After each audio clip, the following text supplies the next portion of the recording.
or the Spanish-American War, or the War of 1812. I forget exactly.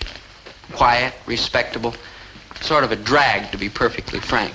But then all of a sudden one day, to everybody's amazement, a remarkable thing happened. I graduated. And on that very same day, an even more remarkable thing happened. Maynard graduated. Those happy school days are way, way back in our past. Almost 6 months ago. Today, Maynard and I are mature soldiers in the United States Army. And when we drop in at old Central High for a visit, we are, with adequate reason, I must admit, looked upon as suave, well-informed, educated men of the world. Maynard, put the yo-yo away. Why? I always spun it when I was a student here. Maynard, in the first place, you were never a student, here or any place else. And in the second place, that's why you spent 2.5 years in the 9th grade. See, there's a reason for everything. Gee, Mr. Pomfritt will flip when he sees you. He talks about you all the time. Ah, yes, good old Pomfritt. Pomfritt? I see you're shocked that I refer to a teacher in such familiar terms. It's nothing personal, I assure you. Mr. Pomfritt's a very fine man, but teachers aren't gods, they're only men. Yeah, except for lady teachers. Most of them are women. After you kids get out in the world like Maynard and me, you'll learn that a teacher can have weaknesses just like anybody else. Even me. As a matter of fact, when Mr. Pomfritt gets here, I'm going to register a couple of complaints about the way he runs his classes. Me too. Man, all them mean and rotten and illegal things he made us do, like tests and homework, and all the time calling us, "Why, young barbers." Maynard, that's barbarian. You got the right idea. Oh, Mr. Pomfritt means well, but just wait till I give him an earful of constructive criticism. Yeah, I got plenty to say to him, too. I wonder if there's room in the other ear. Good morning, my young barbarians. See what I tell you. I see we're honored by the presence of a pair of distinguished alumni. That's you, Mr. Krebs, Mr. Gillis. You anything to say to the class? You bet. Like ditto. Like fine. First, I have a brief announcement to make, and then we'll hear your deathless words. Class, for reasons I won't go into right now, at the end of this week, I am resigning my position here and saying goodbye to Central High School forever. Now, Mr. Gillis, Mr. Krebs, if you have anything to say, go ahead. Dobie! Dobie!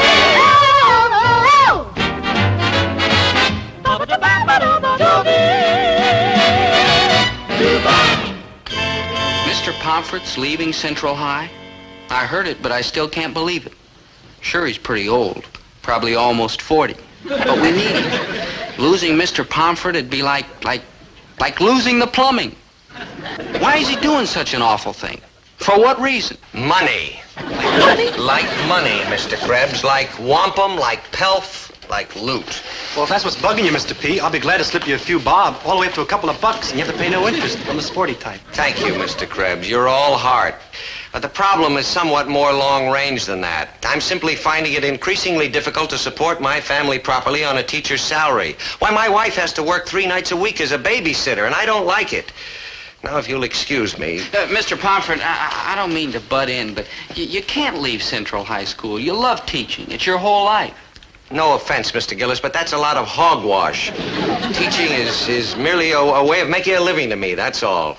Now, excuse me, I'm going to be late. Mr. Pomfritt, if you're not crazy about teaching, why didn't you kick it years ago? I just never got around to it. Now, look, Mr. Gillis, if you don't mind, I have an appointment. Don't go, Mr. P. Central High like needs you. I mean, who else could learn me English so good? Maynard, you're killing the point and sit down. Oh, it's think how bad I talk if he didn't learn me so good. The mind boggles. All right, Mr. Gillis. You win, I admit it. I've enjoyed teaching, every minute of it. It's a rewarding, satisfying experience. I'm going to miss it terribly. I'd like to do it the rest of my life, but the cold, hard financial facts make that impossible. Sniff. Please, Mr. Krebs, no tears. My mind is made up. Okay, Mr. Pomfritt, if that's how it has to be, but Central High's sure going to miss you. Thank you, Mr. Gillis. You're like a real human being, Mr. P. So are you, Mr. K. Mr. K? That's you, Maynard. K for Krebs. Huh? Oh, yeah, it comes out right. Oh, you're 100%, Mr. P. I don't know how I could have got through high school without you. I know. I learned you English real good.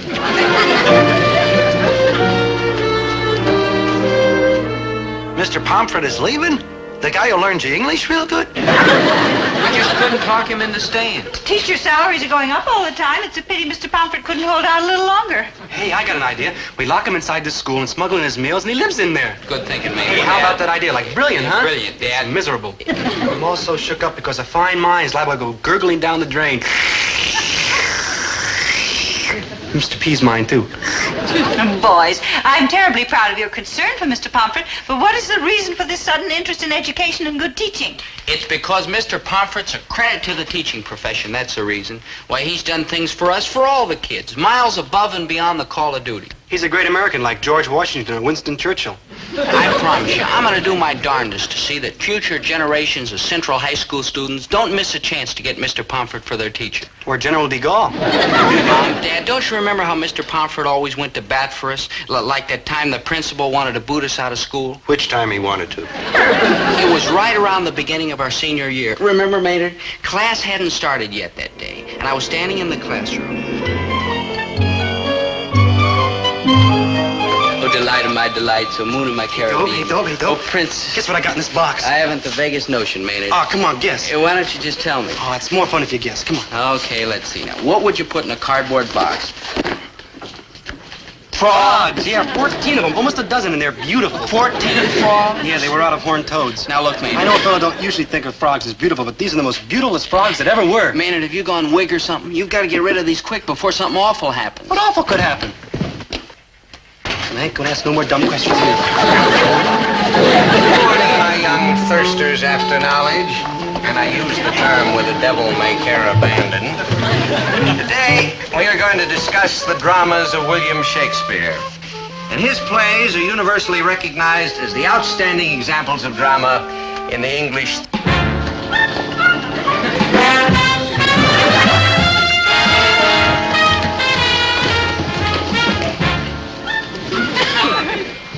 Dr. Livingston, I presume.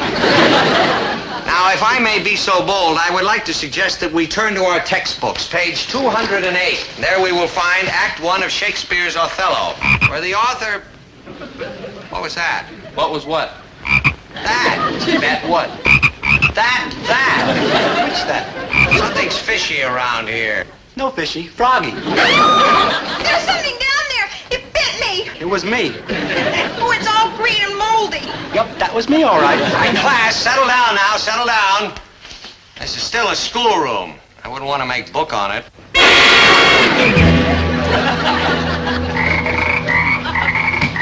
All right, Mr. Krebs, what is this frog doing here? What frog? Mr. Gillis, Mr. Krebs, I am going to get to the bottom of this.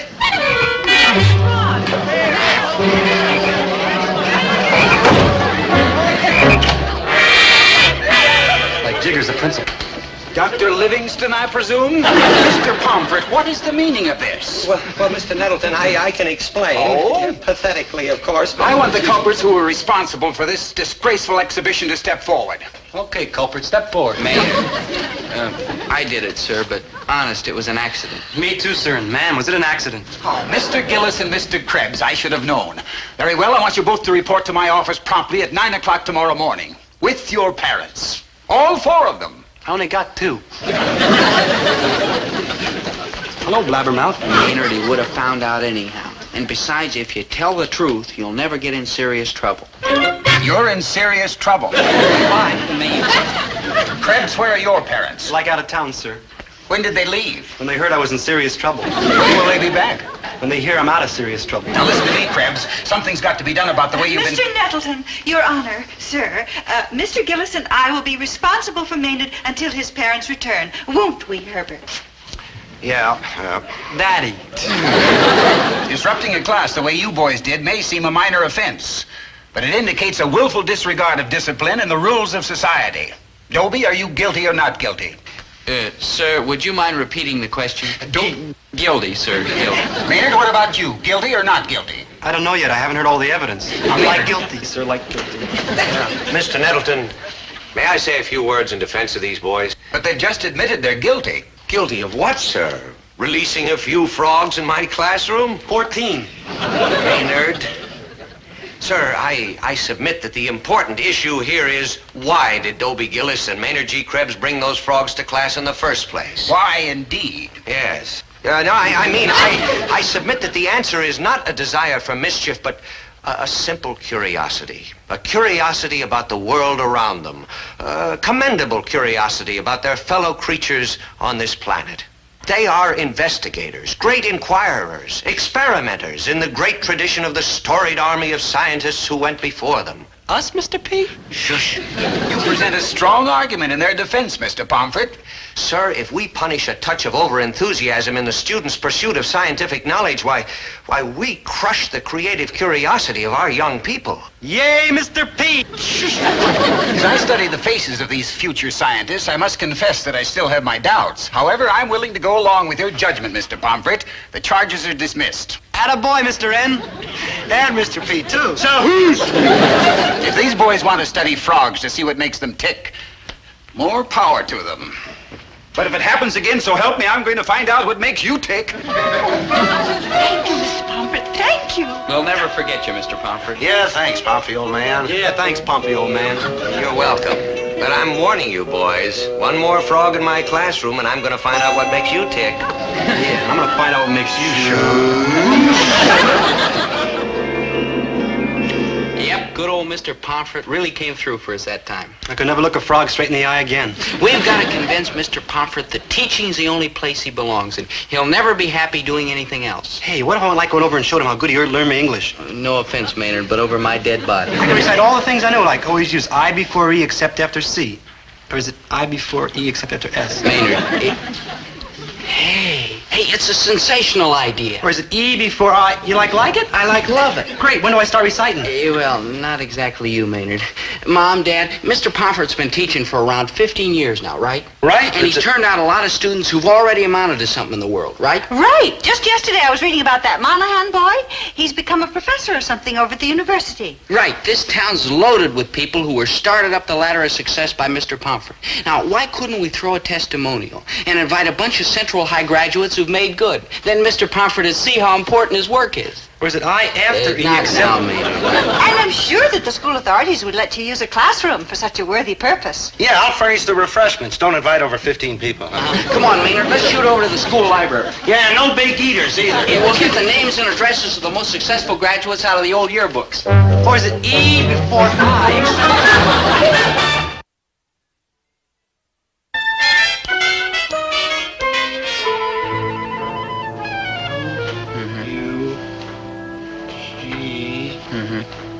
Sure, and Wilma Klug, she's got a big job downtown with some advertising company. I knew she'd go far. She had to go far with a face like that. Who's gonna stop her? Well, brother, he's right about Wilma. What a kiss. Now, let's see now. We've got names and addresses of doctors, lawyers, engineers, professors, a chemist, newspaper writer. What important occupations are still missing? Flagpole sitting? Hey, look. Walter Funk from the class of 43. You've heard about him. I sure have. The teachers all the time tell me about him. He always had his nose stuck in some book. Ooh, squares like that bug me. All the time trying to make cats like me look stupid. Maynard, Walter Funk is only head of the Los Vanos Atomic Energy Project. See how much trouble he went to make me look stupid? Yourself for members of the armed forces. Maynard, we've got enough names now. Let's write out the invitation so we can mail them today. Now, just write, Dear Alumni. No, hold it. How do you spell it? Alumni, A-L-U... No, dear. All right. All right, gee, Dobe, I want to do my share of the work. Okay, you can mail the letters and lick the stamps. Could I, do it the other way around? It'd be kind of tough licking the stamps once they're in the box.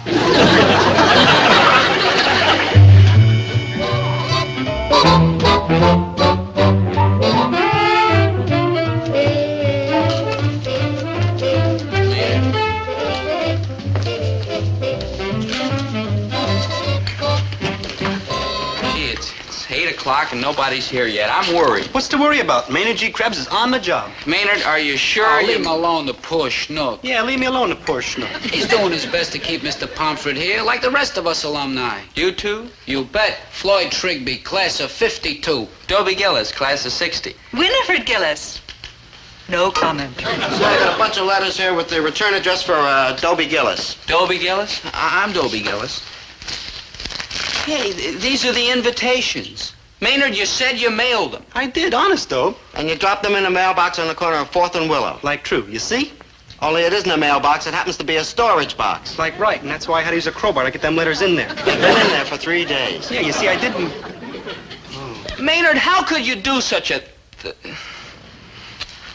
what difference does it make? It was an impossible idea anyhow. Nothing but a poor, miserable schnook. Mr. Pomfritt's mind's made up, and we couldn't change it. Mr. Pomfritt, the teacher? Yeah, we were trying to keep him from quitting his job. Mr. Pomfritt leave Central High? He can't do that. He was the best teacher we ever had. Did you go to Central High, too? Didn't everybody? Sure, Monty Ferguson, class of 49. And you had to go foul things up. You lame brain. Yeah, I brought the ice cream.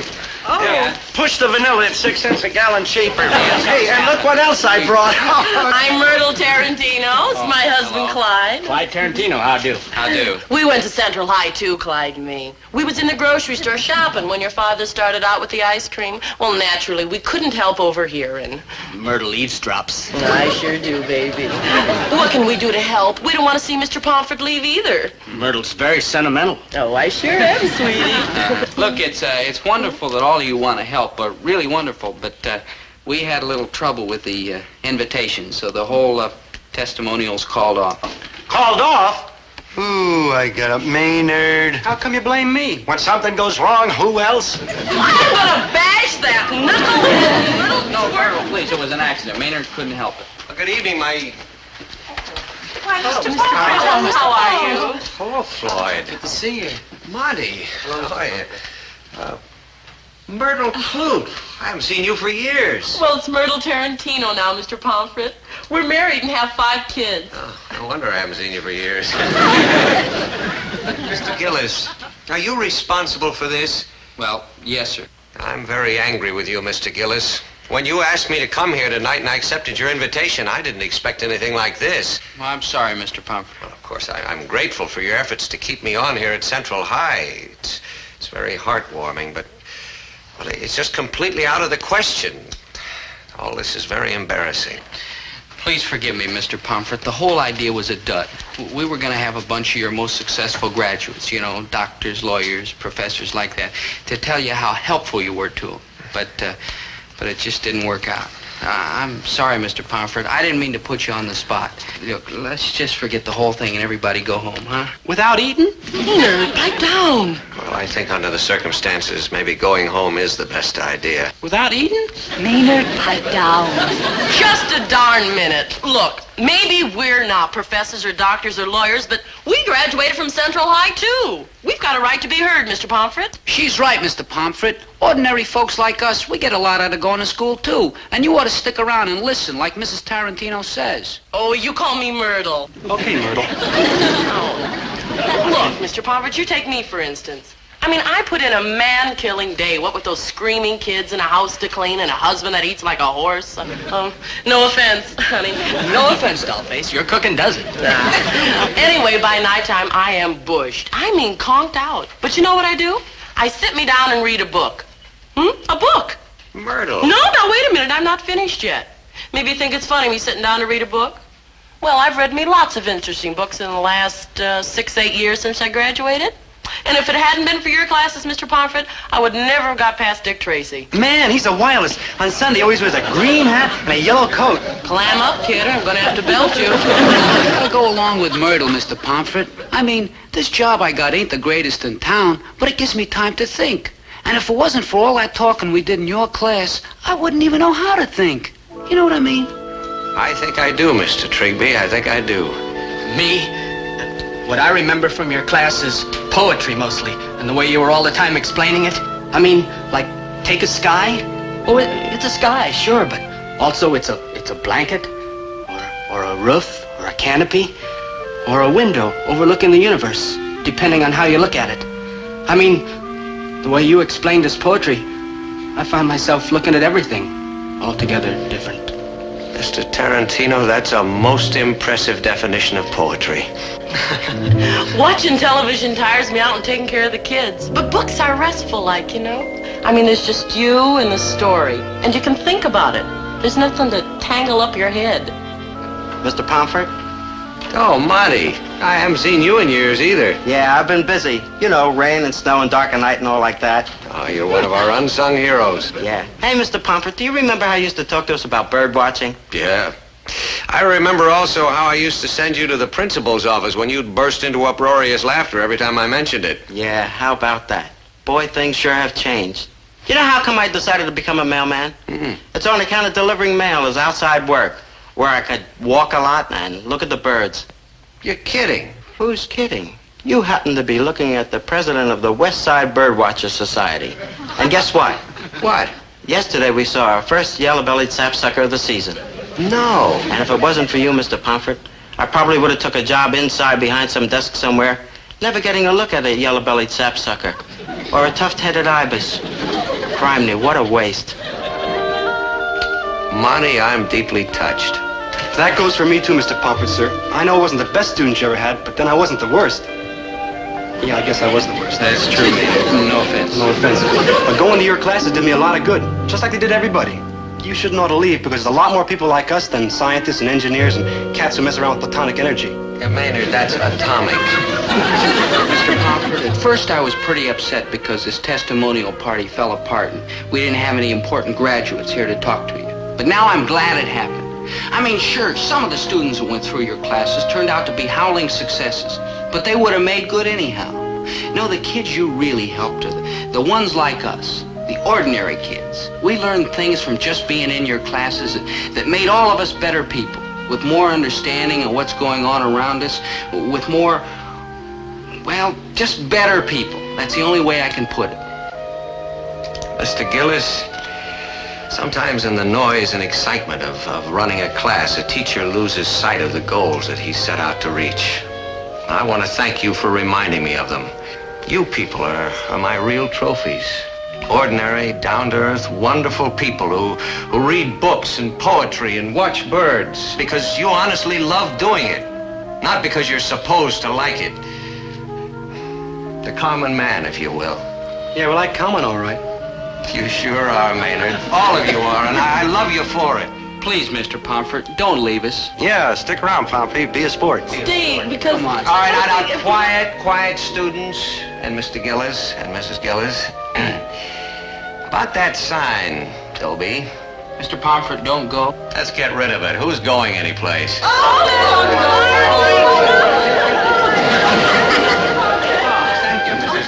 Gee, Doe, I'm getting like all misty. Maynard, this is the happiest day in the history of Central High. What's to cry about? Like, true, but I'm crying for Mr. Pomfritt's family. The poor souls will starve to death. Maynard. No, they won't, Mr. Krebs. Why, if my wife has to continue babysitting, I'll just sit with her. In fact, I might even get some customers of my own. If I have to work nights, I'll go right ahead and do it because nothing is going to drag me away from teaching. Because that's what I want to do, and doggone it, I'm going to do it. Now you're talking, Pomfritt. With me, Mr. Pomfritt. Is it all right if I get all misty now? Get in line, Maynard.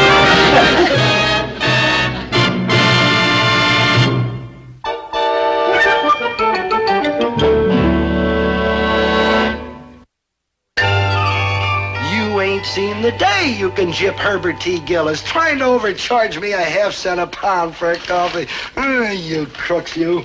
Herbert, you spent 3 hours finding a mistake that'll save you $1. So what? Remember, it's... The principle of the thing. No, it ain't. It's the money. Gillis, how much do I owe you? Oh, let's see. That'll be $3 even. 3?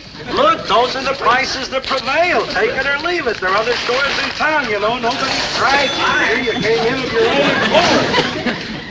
Dad, that was a magnificent, generous thing to do. I'm proud of you. You're wonderful, dear. Why, those groceries... $6.41 exactly. But 2 counts when you're helping a great teacher like Mr. Pomfritt. Dad, we can never thank you enough. Oh, sure you can. It'll only take you 4 or 5 hours. I figure that the two of you at 50 cents an hour, you can pay me back what Pomfritt cost me before dinner time. Yeah. Get to work. And on the double.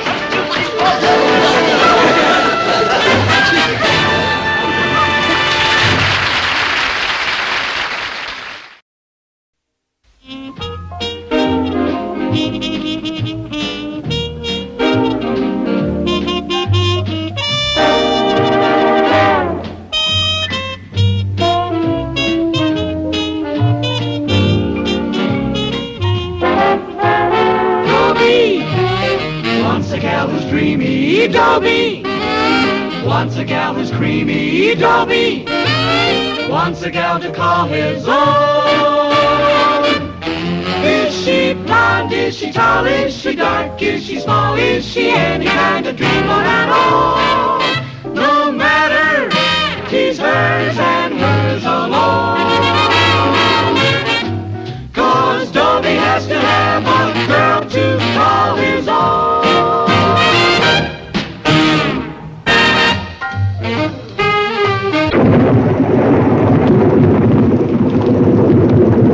Buddy, I'm like scared. Quiet, Maynard. We're not supposed to talk on guard duty.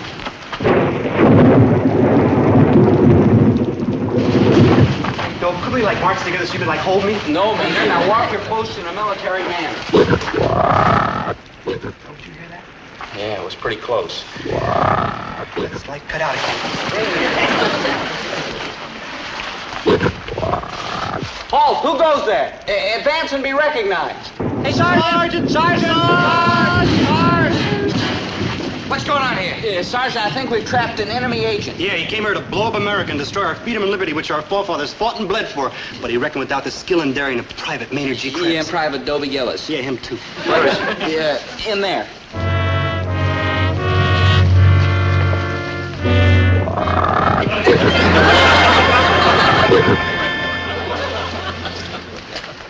Gentlemen, on behalf of the United States and the free world, I thank you.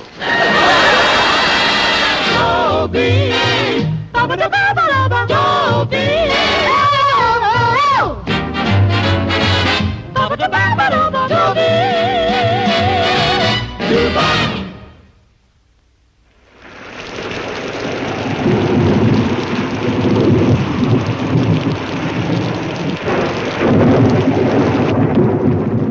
Now look, Sergeant. Yes, Nathan Hale. Oh, come on, Sarge. What is it, Sergeant? You'll be reasonable. It's a dark and stormy night. On nights like this, your imagination plays tricks. Yeah, when the old lightning starts lightning, the old thunder starts thundering, you think you see all kinds of crazy things. Oh, yeah. You don't remember that dark and stormy night we caught a Martian? I don't think the sergeant wants to hear about that, Maynard.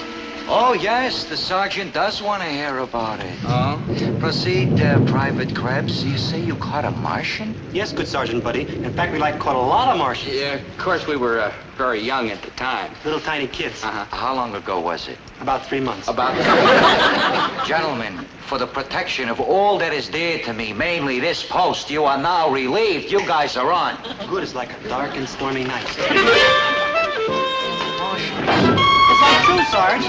Wait a minute. Everything you say is being used against me. Wait a minute. Look, I don't want to hear from Martians. Yes, Sergeant, it was a dark and stormy night. Yeah, and me and Dome and Zelda were watching Dobie's father's store. Zelda? Yeah, Zelda Gilroy. She's all brain. I can't say much for the rest of her, but man, what a brain.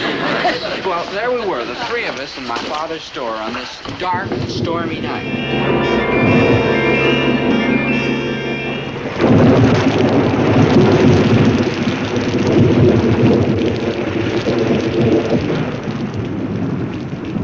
Why don't we close the store? Nobody but a fish would come out to buy groceries on a night like this. We can't, Maynard. We promised Dad, remember?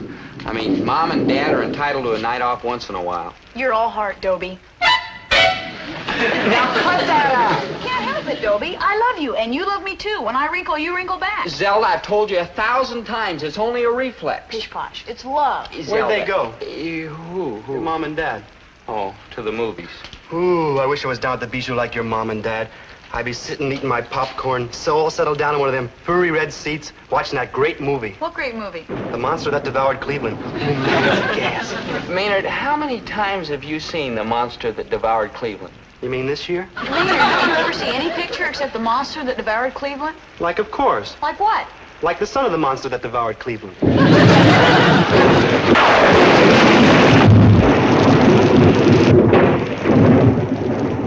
Hey, did I ever tell you about that old monster? Ooh, what a monster that old monster is. He's like walking down the main street of Cleveland, see? And he bites off the piece of the bleachers at the Cleveland Municipal Stadium ballpark and swallows it down with one swallow. And his body's all over.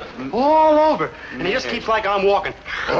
he like gobbles down the mayor. Maynard, you already told me. Yeah, and behind him marches this whole regiment of cats from outer space. Yeah, and they got like 3 eyes apiece, noses like elephants, and little green feelers growing out of their heads. Maynard, that's ridiculous. Now, wait a minute, you didn't see the... I don't care about the movie. What I mean is, when creatures from outer space decide to invade the Earth, they're not going to have 3 eyes and little green feelers. But they did. If you get out of the piece, How do you mean, Zelda? It's perfectly obvious. Look, say the Martians decide to take over the Earth. How would they go about it? Do you think they'd be stupid enough to come here looking the way they really look? You mean they can look some other way? Of course. Dobie, have you ever heard of symbiosis? No. Maynard? Look, Zelda, the longest word I know is delicatessen. Yeah. Symbiosis is when one organism is living inside the body of another organism. Like for instance, when you get a virus. The virus lives inside your body. Martians are viruses? Why not? They don't have to be people like us. They could be like intelligent viruses. Oh, no. To be intelligent, you gotta have a brain. And to have a brain, you gotta have a head. And viruses don't have heads. Right, though? Right, yeah. What do they need with heads? They're all brain. Look, if the Martians are smart enough to invade us in the first place, they're a lot smarter than we are, right? She's right, good buddy. We're not on Mars. I don't think. But if the Martians use this symbiosis, yet wouldn't we know it? I mean, if they take over somebody's body, couldn't we tell it? Never. They put you under mass hypnosis. Mass hypnosis? Mass hypnosis and symbiosis, too. Ooh, this is like creepy. You mean they could hypnotize us and make us think we were looking at perfectly normal people? They do better than that. They'd make you think you were looking at ideal people. Like what? Well, in Dobie's case, for example, his ideal is me. Zelda! Look, you're a great kid, and I admire your brain and your stick-to-itiveness, but ideal, Zelda? No, Zelda. What's your ideal, good buddy? Well, first of all, she's not a mere schoolgirl, but an older woman, say 24. She's exactly 5 feet 4.5 inches tall. That's on account of 5 feet 4.5 inches comes right to here, and that's where I want her to be. She has blue eyes, and her hair is blonde, and it's fixed in this particular way. Very sophisticated. First it's braided, see, and then it's wound around the top of her head in a sort of crown. You get the picture? Now, she's beautiful, of course, but not absolutely perfect. That'd only grow monotonous. No, right here in her chin, on the left side, just under the corner of her mouth, there's a little mole. A mole, Dobe? You wouldn't like want a mole in her face. A mole's a little rat that runs around underneath the grass and... Maynard, this is a little beauty spot that makes her all the more beautiful. Now, that's the woman who can control my mind anytime she wants to. Martian scouts, anywhere? Everywhere. Maybe right in this very town, and we wouldn't know it. Think of it. Maybe right outside that very door. One is lurking at this moment. Maynard. Yeah, Maynard. A monster, yeah. But a monster cunningly disguised as plain Bill Jones. Oh, yeah. Maynard. Or Jane Smith.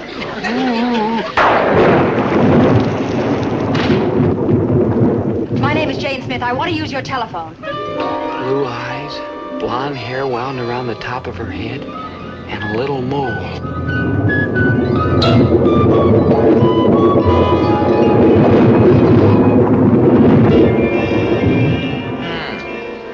I see.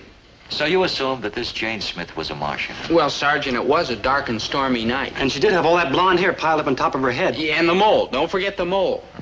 This friend of yours, Zelda, the one with the giant brain, what did she say?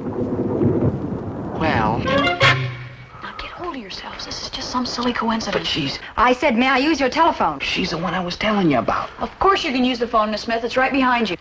Thanks. She's calling her accomplices. Now, use your heads, both of you. If she'd come in here on a nice sunny morning, you wouldn't have thought anything more of it. You wouldn't have had these crazy notions about her. Yeah, I guess you're right, Zelda, but where are you going? To listen. Maynard, that's eavesdropping. Yeah, you coming? No, operator, I'll wait. Well, I'm at Clinton 69491. Now wait. Hello, Chief. This is Jane Smith. I found the perfect spot for us to land. The town is just the right size, and the people are delicious. We can use all of them. I can get you the others right away. Don't be ridiculous. Listen to her, Zelda. That's just the point. If she was coming here to destroy us, do you think she'd let us hear about it? What could we do? Did you dig that big leather bag she came in with? Probably full of death rays. Be quiet and listen. I'm in a little grocery store. Gillis.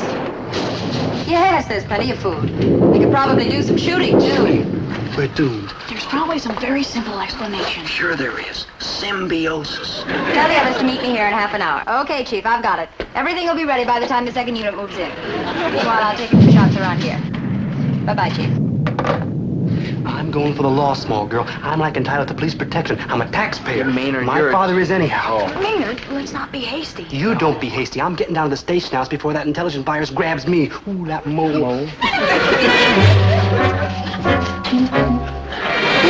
you see a rather large leather bag? With a lot of crazy gizmos sticking out of it? Yes. No. Oh, there it is. Let's see. What? You'll do as a subject. Ooh, the ray. Oh, no, I say no. Save me, good buddy. Wait. Oh, it's got me. I'm like paralyzed, all but my mouth. What's the matter with you? Please let me go, miss. Think of my little old gray-haired mother. Think of my little old gray-haired father. He's even littler than my mother. Can I go, huh? Can I? Yes, you can go. In fact, I wish you would. How about me, miss? How about me? No, you stay. I need you. What? Don't worry, Dobe. I'll get some help. But if I'm like too late, well...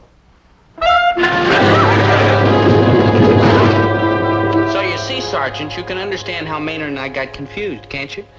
In a word, no. It was a dark and stormy night. And she did have a mole on her chin. And how about that phone call? All that jazz about second unit and shooting in chief and all like that? Yeah, how would you figure that? Well, I'm not sure. But one possibility is that Jane Smith was with a movie company and they were coming to your town to do some filming. So that's what you would have figured. Not true? As a matter of fact, true. Now listen, does anybody know we're coming to town to make a movie? Fine. Don't breathe a word. You know how they try to raise prices when they find out we're movie people.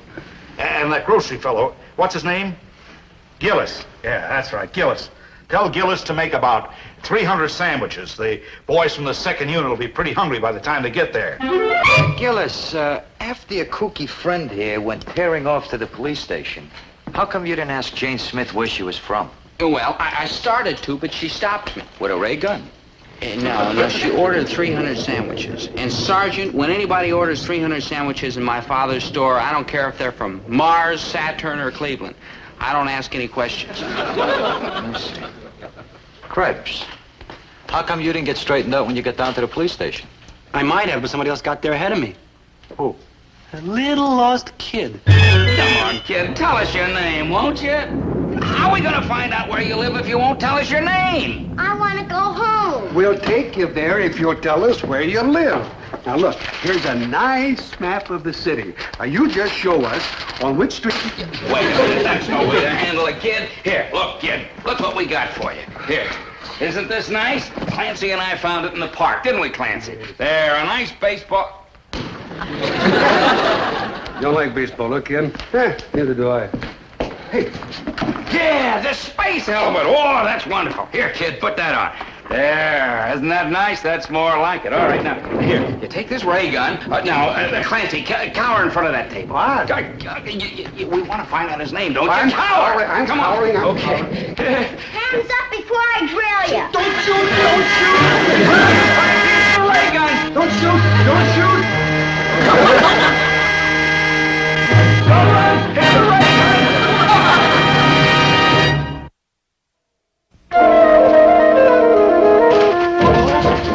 It's like too late. I ran here all the way in my paralyzed legs to tell you it's like too late. Too late? What do you mean, Maynard? They're already here. They captured the police station. They... Come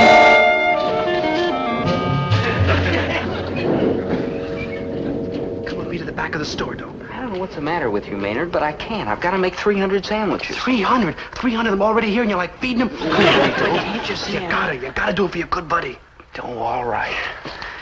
Excuse me for a minute, Miss Smith. My friend here's sort of... Nuts. Oh, yeah. They've landed. They're down at the police station. I saw with my own eyes a small, undersized little monster with a green head. He was like spraying Chief Rosenblum with a ray gun. And Clancy, too, yeah. Death rays were flying all over the place. It was like horrible. Both Chief Rosenblum and Clancy were both like flapping around on the floor. Yeah, just like the mayor and the monster that devoured Cleveland. You mean you really... Oh, come on, Maynard. You gotta believe me, I'm telling you the truth. And we're next. They're just getting started. But, gee, Maynard, I don't know what to think. Maynard, stop! Now, really, Dobie. But if Maynard saw what Maynard thinks he saw. Dobie, I'm beginning to wonder if you're really worth all the effort I put in on you. No, that's not true. You are. But you don't make it easy. Zelda, please. You're wrinkling and Martians are landing. Now, I want to talk to you alone. Okay, but if Maynard really saw what he says he saw... Go away. Down with Chief Rosenblum. Down with Chief Rosenblum. Oh, wait! Do you want to ruin the Gillis grocery forever? Yeah, go ahead, good buddy, just for a minute. You know how smart Zelda is. I don't think she's so... I am, and away.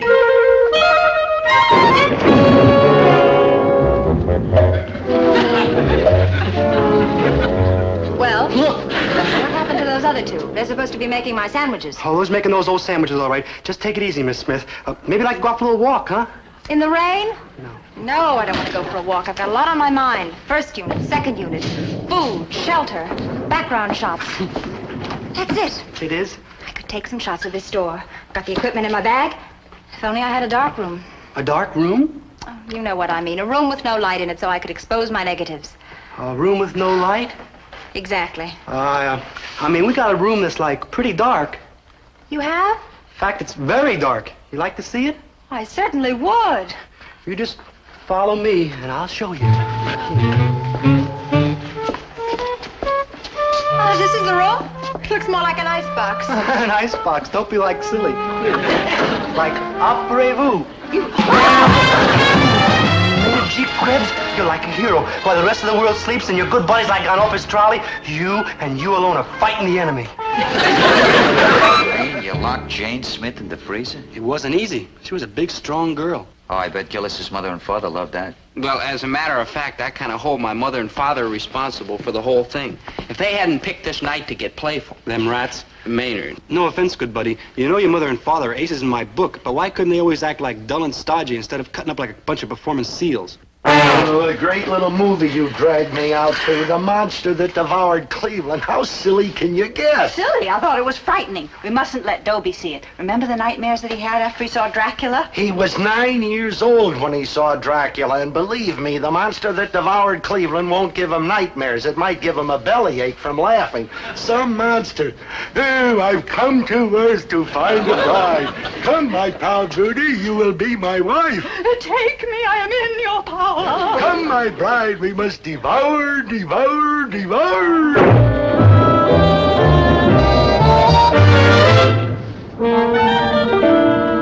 What's the matter? Matter. Dad! Dad, Mom, what's come over you? Why are you acting so crazy? Who are you? Who am I? Symbiosis, that's what it is. The intelligent virus got him. Dad, it's me, Dobie. Don't you know your own son? I am hungry. Buddy, I got something to tell you. I got some scary news for you. Them two cats... Maynard, that's no way to talk about my mother and father. It's all right this time because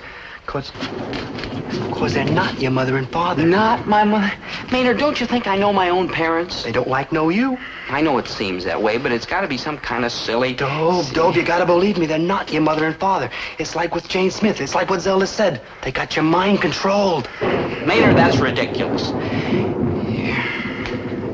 You mean you think? Like right off the first spaceship. Yeah. Like we got to do something. I know what I'm going to do. Where are you going? I'm going to get Zelda. She's the one who's so sure nobody's a Martian. Then leave me alone with them? Look, I won't be a minute. She's right back there making sandwiches. Yeah, but... Like, hi.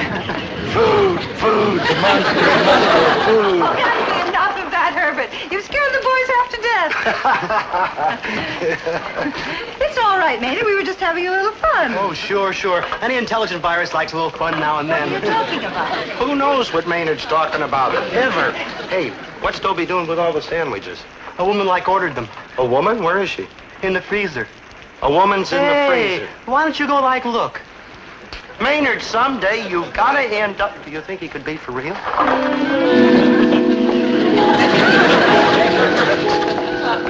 There is a woman in the freezer. Did I just see you push my mother and father into the freezer? They're not your mother and father. You gotta remember that. They're intelligent viruses, symbiosis, mass hypnosis. Look, I just talked to Zelda. Uh-huh. And she... what? I've been thinking about Zelda. Who's always telling us nobody's a Martian and we're like crazy? Zelda? Right. I say I saw a Martian like shooting up the police station. Who says I didn't? Zelda? Like, right. What are you driving at, Maynard? After all, Zelda Gilroy's a good friend of ours. Uh-huh. You mean the real Zelda Gilroy? The real You mean Zelda Gilroy out there making 300 sandwiches, isn't? Any more Zelda Gilroy than you are. They just like sent her on to confuse us. Wait Maynard, that sounds pretty crazy, but... Oh, yeah, here she goes. Well, Miss Smith, I think we have enough sandwiches for the first unit ready. Where's Miss Smith? Zelda? What makes you so sure there aren't any Martians around here? Yeah. Because the whole idea is perfectly ridiculous. Now, where is Even Miss... if Maynard actually saw one at the police station. Maynard didn't see anything. Maynard is a nut. Maynard, You want to talk to Miss Smith, that's right? Right. Well, you can talk to her. She's in the freezer. In the freezer? yeah. Have you gone out of your mind? Well, if you're so sure she's not a Martian, why don't you go let her out? I most certainly will. Yeah, go let her out. Let her in. Here, what's the matter with you? What are you fighting? Oh, I know it sounds weird, Sergeant, but like we keep telling you, it was a dark and stormy night. And remember, the chick had a mole right in her chin. And how about the mysterious phone call she made? And how about the little cat with the space helmet and ray gun down at the police station? And how about my parents acting like a couple of characters out of Frankenstein? And how about them actor cats from Hollywood? What actor cats from Hollywood? Them actor cats Jane Smith was working with. But we thought they was intelligent viruses. The chick virus, she was like the leading lady. Started hollering about where was Jane Smith. They was all hollering. And this screwy-looking virus, the cameraman, it turned out, hollered about where they were going to shoot. Like, shoot. The dope dragged me back and started to snow them viruses into getting into the icebox to find Jane Smith. Man, he showed them that even viruses can get snowed.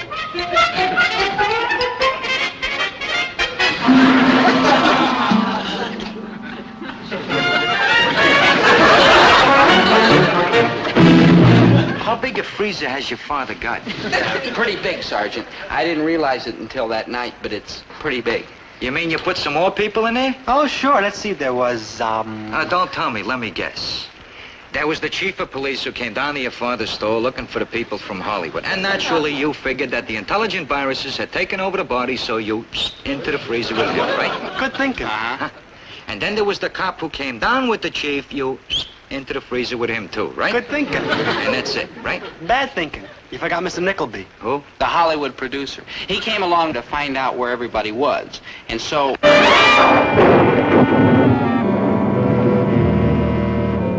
She frozen, Bloom. You're dead. Yeah, sure, I'm dead. Look, I haven't got time for any of your nonsense, Maynard Krebs. We're looking for 3 people, 2 men and a girl. Important associates of this gentleman here. I thought I saw that monster rubbing you out, Chief. He had his ray gun, and you and Clancy were squirming on the floor. Don't waste our time, Maynard. The town has a lot at stake. Who's this type, Chief? My time is money. He's just one of our local characters. Don't worry, sir. Dobie, where's your father? My father? Well, he's... Maynard says he saw you. I don't care what Maynard says he saw. We have word the 3 people we're looking for are here in the grocery, and we want to see them. This is important. Symbiosis. Nice hypnosis. We gotta act. Yeah. Will you 2 idiots stop muttering to each other and make some sense? We haven't got all day. Right this way, Chief. And you 2 gentlemen, too. Right in here, Chief. Are you crazy? That's the door to the freezer. That's right. You said you wanted to talk to my father. Well, he's in there. In the freezer? In fact, they're all in there. What do you mean, all? I thought I knew some nuts in Hollywood, but you 2. He's right, Chief. They are in there. Dozens of them. What? Come on, help me get them out. Yeah, right behind you. Now, tell me, having saved this country from this dread invasion, what did you do next? Call the Army, the Navy, or the Marines? Oh, no, Sergeant. We went right to the top. Hello, operator. Give me long distance. Who you like calling? Maynard, long distance? I want to place a call to Washington, D.C. That's right. The White House. Oh, good thinking, Dope. Yeah. Oh, and, reverse the charges.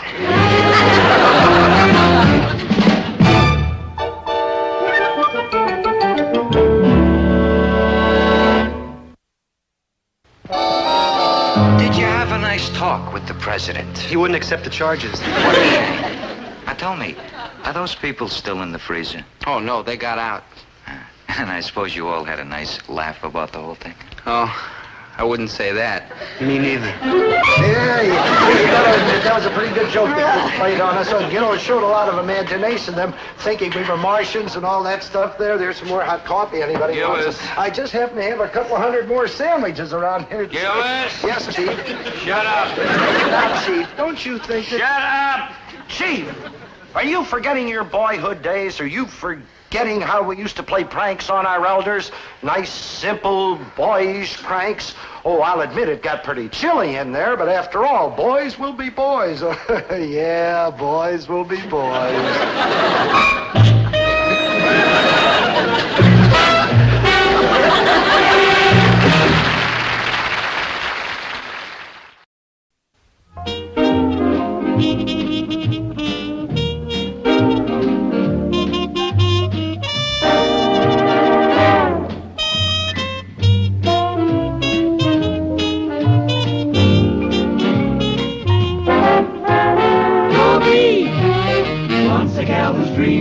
Dobie, once a gal who's creamy, Dobie, wants a gal to call his own.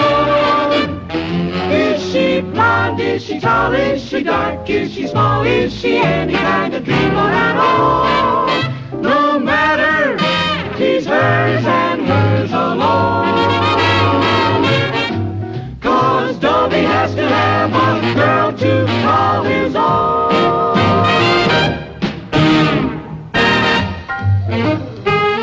Fond of calling our heroes by hard-hitting nicknames.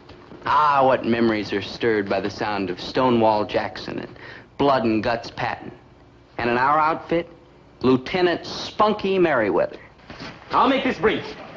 It's chow time, and you're hungry. But I've got some big news. As you know, basic ends next weekend. And if our company performs up to standard, there'll be passes for everybody. Now, the command has decided, and I'll admit to a modest role in the arrival at this decision, to designate the weekend as Parent Visiting Weekend. I want every soldier to write and invite his parents here for the final drills, field problems, and retreat. I want your parents to take a good look at you, to see how each and every one of you has been transformed into an American fighting man. Intelligent, resourceful, lean, fit, trim, neat. You rang?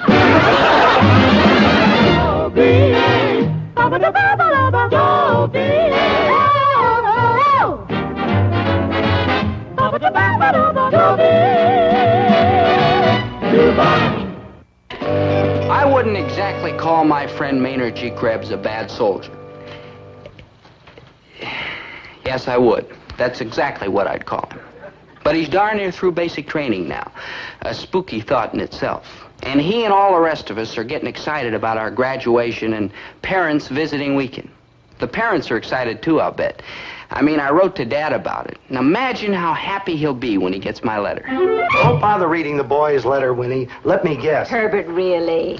Dear Mom and Dad, I am fine. How are you? As I am a little short of cash this week, please send me $25. Herbert, really? I'm wrong? Yes, you're wrong. All right, what does he say? Dear Mom and Dad, how are you? I am fine. As I am a little short of cash this week, could you send me $10?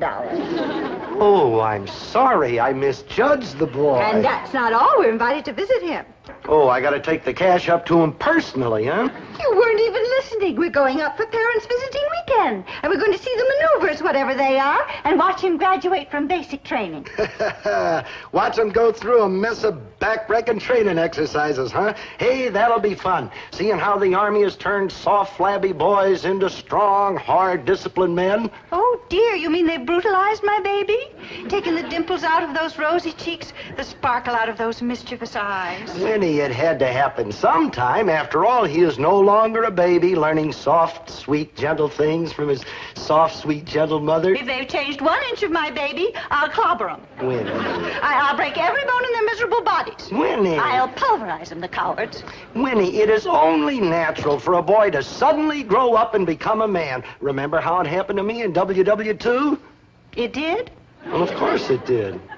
Well, if you say so, dear. Never mind the sarcasm. Wait till you see how it's happening to him. When you get down to camp, you're going to see what the Army has turned him into. I'll batter him. Winnie, you are going to see a man. Strong, hard, self-reliant, ready to face the toughest emergency, able to endure the most punishing hardships.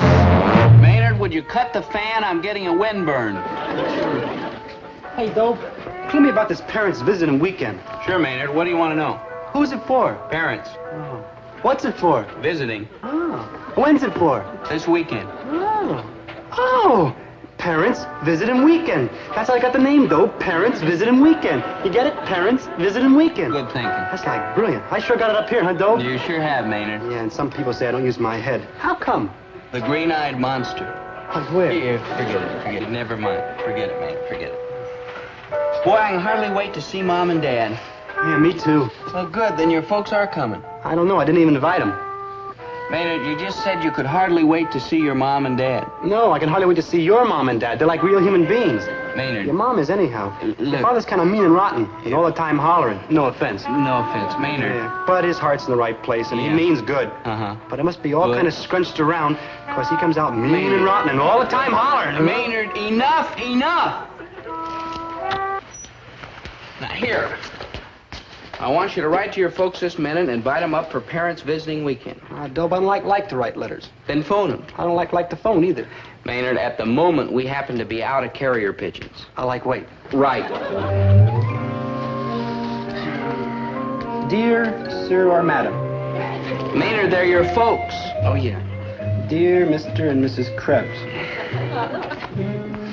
You know, this will be great. After 8 weeks, I'm finally going to see my folks. But gee, it's been so long, I hope we won't treat each other like strangers. Hey, Dobe. Yeah? How do you spell Krebs? So our preparations for Parents Visiting Weekend began. We wanted to impress our folks when they came up to visit, to let them know that the awkward, helpless little boys they said goodbye to a few weeks ago were now awkward, helpless little soldiers. We wanted to show them that we were tough and independent, able to do things by ourselves. 45, 46, 47, 48. Pretty good, huh, Sarge? Dandy. You said this was going to be hard. Try it without your buddy, Gillis. You're kidding. Krebs, back off. Okay, Gillis. I see what you mean. As you were. Sergeant, I've got great news for you. Your squad has been chosen for the plum of the entire maneuvers. I'm proud of you, Sergeant.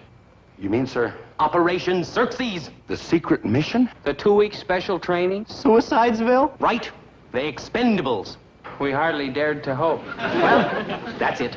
Let's stay in line now. Toe the mark. Keep up to snuff. Stay on the ball. Stick with it. Keep our noses clean and give it the old try. It's your chances to be real heroes, men. So get rested up. This is going to be it. This is going to be it. I'll tell you what it's going to be. A headache.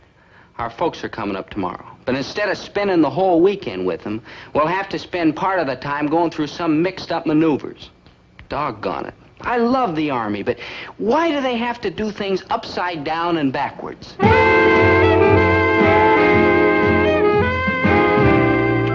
I love the way they do things in the Army, Winnie. You know, with that zing pow. I wonder where Dobie is. Isn't he supposed to meet us here? Oh, he'll be right here. Don't worry. Oh, I can hardly wait.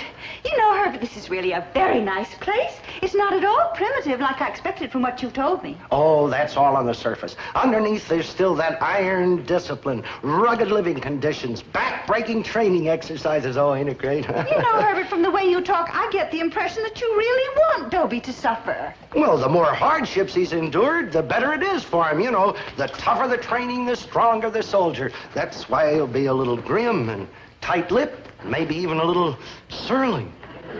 Hi, Mom.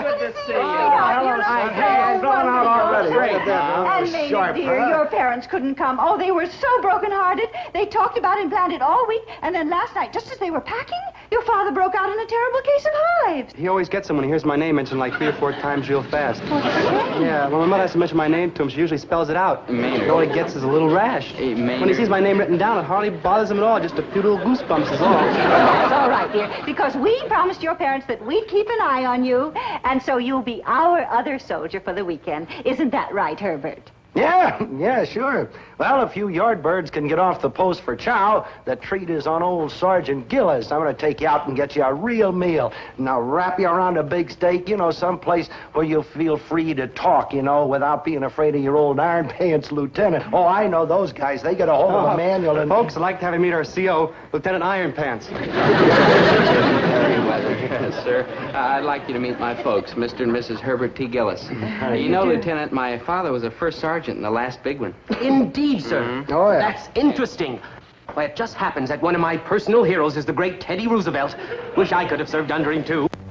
I was referring to WW2, son, Lieutenant. That was just a short while ago, remember? Yes, sir. Yes, of course. And we haven't forgot the debt we owe you, Sergeant Gillis. No, thank you. What you did then with what you had was mighty important. Now, Private Gillis, Private Krebs, you'll be wanting to start the folks on their tour. Oh, yes, the program sounds exciting. There's plenty to choose from, Mrs. Gillis. The regimental ping-pong finals are going on. I'll be moderating the foreign policy debate in the auditorium. Ought to be a thriller. We've got some fine young minds going for A Company. Lots to see today. Well, if you'll excuse me. What a nice young man. Oh, I'm so pleased that you didn't have to serve under some mean, twisted old veteran. No offense, Herbert. If I had him with me for a while, I'd Teddy Roosevelt him. That's your CO, that prep school valedictorian? He's really a nice fella, Dad. A perfect gentleman. Yeah, you ought to hear him sing camp songs. He knows 85 verses of Ivan Stravinsky Skavar. Nice fella, huh? Mm-hmm. Perfect gentleman. Camp songs? What kind of an army is this, anyway? Dad. You're not supposed to be buddy-buddy with your officers. You're supposed to be scared of them. Sometimes they're pretty scared of me. The Army's supposed to be rock and iron, not silk and satin. You've got it all wrong. Everything in the Army isn't soft and easy. No, it's good to hear that. For a minute there, you had me worried. Oh, and the food. Hey, I'll bet that's just as miserable as ever, huh? Oh, Winnie, where do you get a load of this Army food? Oh, it's wholesome and nourishing, yeah, but it takes strong teeth to break it down and real guts to swallow it, huh? Pretty good sirloin, huh, Doe? Not as good as the porterhouse yesterday. Yeah, maybe you're right. But remember, today we got coconut custard pie for dessert, and yesterday all we got was hot fudge sundaes. Well, this ain't the way we used to do it.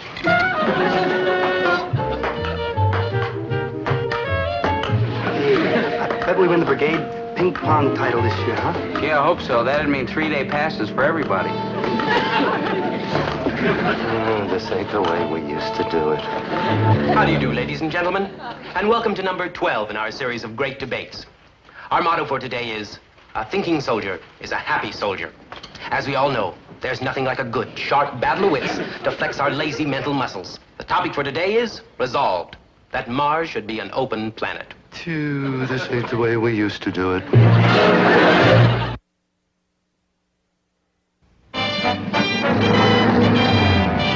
What kind of an outfit is this, anyway? Soft beds and good food and liking your officers? Oh, you boys are spoiled. You got good potential, but you're spoiled. And what's going to happen to you when you get out in the field with this kind of training? Snafu, that's what. We trained hard for tomorrow. Yeah, we went through like the ringer. Yeah, well, what do you got to do? Well, it's confidential. A military secret? Well, sorta. But then you mustn't tell anybody, especially your father. Come on, Herbert. Now, hold on. And come on, dear. You go ahead. I'll be right there. Well, all right, you'd better be. Good night, boys. And remember, loose lips sink ships. Oh, what a memory she's got. Loose lips sink ships. You'd think I was some kind of an enemy agent or something. Nobody has to tell First Sergeant Herbert T. Gillis about security. I'm glad. Okay, now, what's the secret mission you're going on? Dad. Come on. No. A raid, eh? Oh, a secret raid behind enemy territory. That's it, huh? Yeah, well, sorta. Mm-hmm. And this is the squad. Uh-huh. Tell you what, I'm going to do you boys a favor. Dad, do me a favor and don't. I am personally going to get you guys in shape for these maneuvers. Dad. Look, all I have to do... Dad. Is dig into my little bag of tricks from WW2, and this will be the best outfit in this man's army. Dad. Now, you wonder how... Maynard, you stay out of this, will you? Now, you wonder how I'm going to do it, huh? Not me. I wasn't wondering. Maynard, well, I'll tell you how I'm going to do it. I'm going to break you out before reveille. I'm going to use up your 2 hours of rest periods. I'm going to use up your sack time. I'm going to use up your recreation time. And I wasn't even wondering. Maynard. Now, you're wondering what I'm going to do with these precious hours, huh? Not me. I wasn't wondering. Were you wondering, though? Not really. Maynard, one more crack out of you and... Well, the old Sarge, that's me. I'm going to teach you hand-to-hand combat, jungle warfare, how to survive, how to live. How to cut out. Let him go if he wants to, the slacker. We don't want any gold bricks in this outfit. Yo, Maynard's no slacker, Dad. He's as brave and full of fight as any man in this squad. I am? Sure you are. Sure I am. I am? Right. He'll stick with us no matter what. I will? Sure you will. I will. I will? Right. I do a lot of things I never thought I did. Maynard, go to sleep. Okay. He's sleeping in his uniform. Yeah, that's how he presses it. Huh? That figures. Dad, I appreciate what you want to do, but it's impossible. We have to go through these maneuvers ourselves. And that's exactly what you're going to do, only I'm going to show you how to do them better. Oh, come on, boy. You can't deny your father a chance to do something for his son. Oh, you've done plenty for me, Dad. Oh, no, I haven't. I never had a lot of money to give you, and I'm certainly not the best educated or most cultured guy in the world. That's true, Dad. Don't agree so quick, huh? Oh, sorry. It's okay. It's just that, well, there's one thing I can give you. It's the benefit of my experience in the Army. Oh, you can't blame a father for wanting to do something good for you. I don't know, Dad. Oh, come on. Well... Come on, I'm trying to get some sleep. All right, Dad. Maynard, go back to sleep. Okay. Oh, thanks, boy. And you'll never regret this. Well, you better hit the sack and sleep on the double, because I'm going to make these guys hit the deck tomorrow morning at 0400. That's 4 o'clock in the morning, a.m., you know. Yeah. Oh, I'm going to turn them into vicious, snarling fighting machines. You rang? In, right, in, out, in, left, in, out, in, and out, 1, 2. And that just about does it, men. And I want to say you really showed the old Sarge something. You done your calisthenics, your creeping and crawling, your cover and concealment, hand-to-hand. Now there's just one more thing. Scaling a wall. Oh. No talking in the ranks there. All right, now, on the double, get ready to scale. Maynard, you are the man over. Do I have to? You have to. All right, on your mark, get set, go!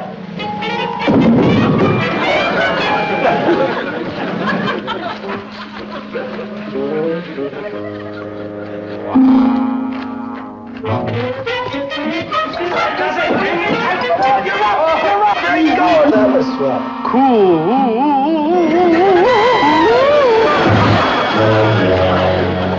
Well, men, that does it. And I just want to say that I've never led a finer group of men in my life. Of course, you've had the benefit of my experience, but we won't tell anybody about that, huh? And I just want to wish you the best of luck on your secret mission. You better get back to your barracks now, Chance. Yes. Hey, Dad, come here.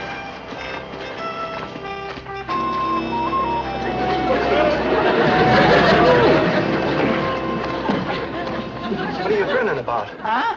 What's the matter with him? Huh? He's deaf, Dad. Deaf? Huh? He landed on his head. I landed on my head. He always does. I always do. Oh, my gosh, this is terrible. How long does it usually last? Huh? Not more than a day or two, most of the time. Huh? Listen, we got to get this guy to the medics. Yeah. Which way's the hospital? We're over that way. All right, now you take one arm, I'll take the other, and we'll lead him over. So. Hold! I know what you're saying. You say you're going to take me to the hospital. I'm not going because I'm part of this squad. And if I don't show up, the whole squad will be like grounded. But, Maynard, you can't come along. You can't even hear commands. Huh? Maynard, you got to go with us. Go with you? Yeah. No, sir. Because if my squad is bound, there's going to be no 3-day passes for nobody. And I got to let my good buddies down. Not me, Maynard G. Krebs, Private U.S. Army. Third squad, attention, men. Report to the staging area on a double. Maneuvers begin at sunup. What are you guys listening to? You see, Maynard, you can't go. Huh? Tobe, do you think we could find a replacement? With only a couple of minutes left, where are we going to find a replacement? I think I know where. If you're thinking what I think you're thinking, no offense, Dad, but no, you couldn't do it. Maynard, get out of those fatigues. Dad, this is a very tricky assignment. Maynard, Get out of those fatigues. You guys earned this pass, and I'm not going to keep you from getting it. Dad, you don't know what you're getting into. I'm getting into Maynard's fatigues. That's what. Come on.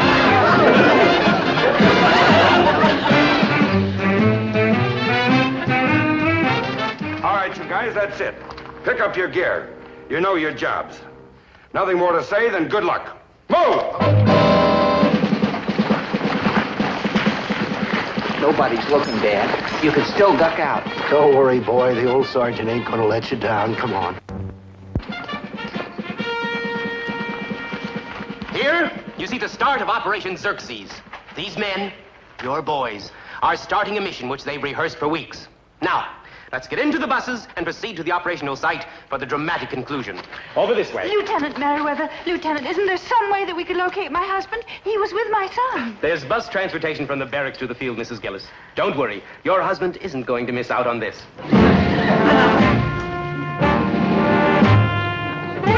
The airplane. What are we doing in an airplane? Dad, I've been trying to you tell guys got it soft. In my day, we had to slog our way over to the maneuver area. Oh, we were foot soldiers in those days, boy. Dad. Nowadays, they chauffeur you around in airplanes. Oh, this ain't the way we used to do it. Dad, listen. Oh, for goodness sake. What are you so nervous about? What's to be afraid of over a little airplane ride? Well, I flew over to Cleveland to see your grandmother last summer, and I wasn't nervous, not for 1 minute. Dad, will you listen? Check your gear! In my day, gear meant a big, heavy pack. Now it's a parachute. Oh, what a bunch of lily-livered pantyways. Can't even take a little airplane ride without wearing a parachute. I flew all the way to Cleveland without one, and back, too. Dad, I give up. I'll say no more. Good. Because it's too late. Too late for what? Will you stop jabbering and calm down? You guys all set? That I am. The old sergeant won't let you down, son. All right. We're over target. Stand up and hook up. Hey, Dad, this is it. Take your static line and hook it up. Yeah, I heard him. Stand up and hook. Stand up and hook up. I was trying to tell you we're jumping. We're jumping? I ain't jumping. I tried to tell you. I won't. You got to. Look, I'm a citizen and a taxpayer. I know my rights. It's easy, Dad. I won't. Just step out. I'm overage. All right, get ready. Just count 3, and then if your chute doesn't open, pull this. You guys jump. I'll meet you after we land. 10 seconds. Watch for the green light. 10 seconds, green light. Move to the door. Move to the door.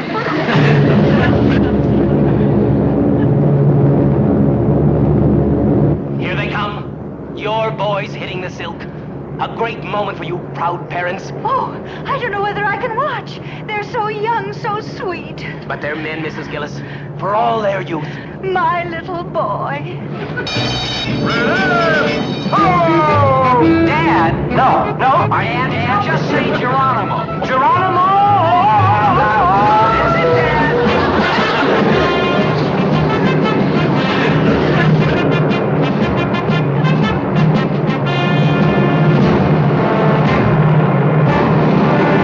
Here they come. Beautiful, isn't it? Beautiful. Oh, I don't know when I've been so thrilled. My little Dobie. You can be very proud, Mrs. Gillis. That takes a lot of courage, even for a young man like Dobie. Oh, poor Herbert. He's going to be so sorry. He's missed the most exciting part of the whole weekend.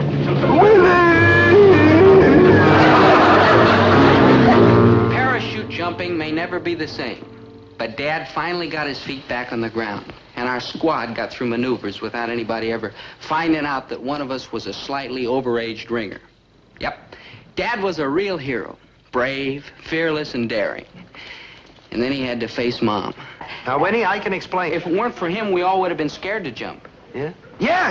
It gave us courage to do what we were all afraid to do. Yes, I did. If anybody deserves congratulations, it's Dad. Oh, well, Mom, Dad was a real hero. No, I wouldn't say that. Nah, neither would I.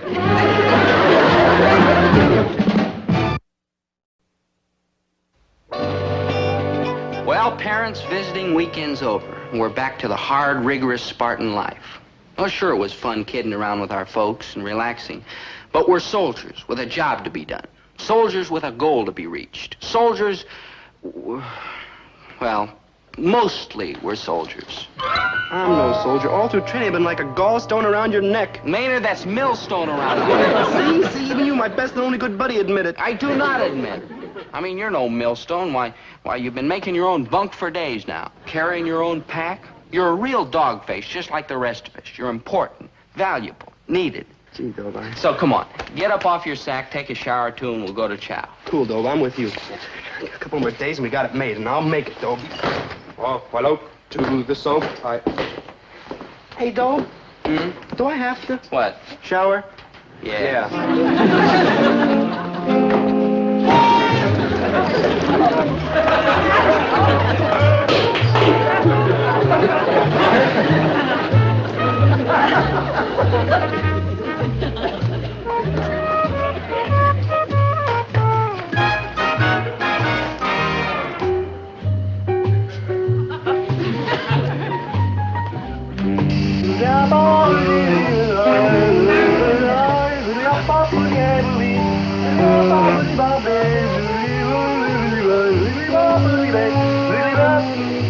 Dobe, do I really have to? You really have to.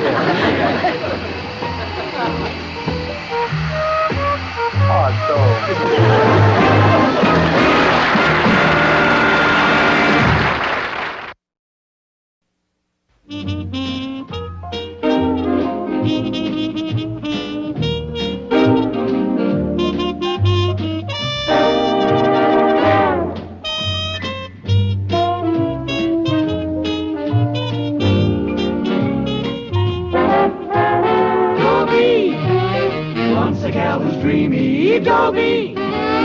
Once a gal who's creamy, Dobie.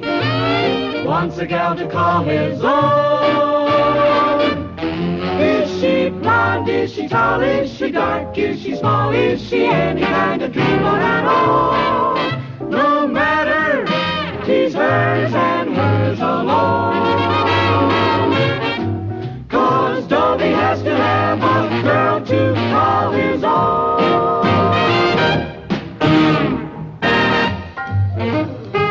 Emotionally stable and realistic. Yeah.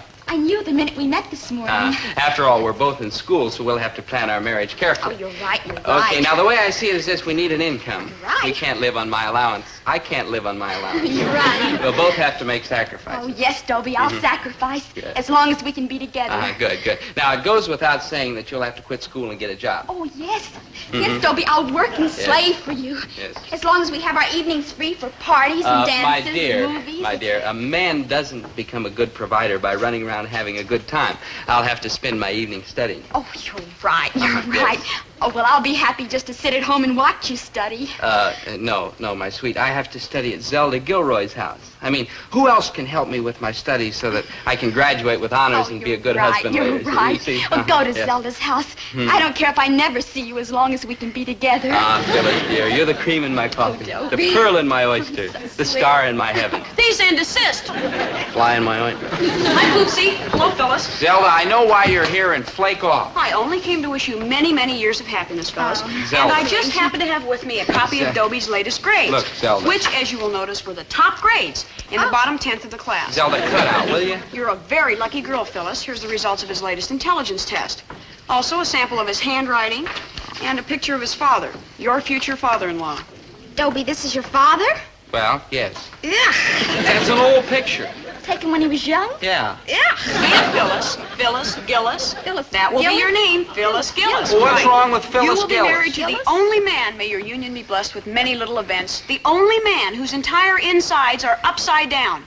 Regardez his x-ray. Well, everything looks right to me. Oh, thank you, sister. Here, Phyllis, Oh, my that's love. for you. Ooh. Zelda, that was unprincipled, treacherous, foul, mean, contemptible, and low. Sure was, Poopsie, but I forgive you. Zelda!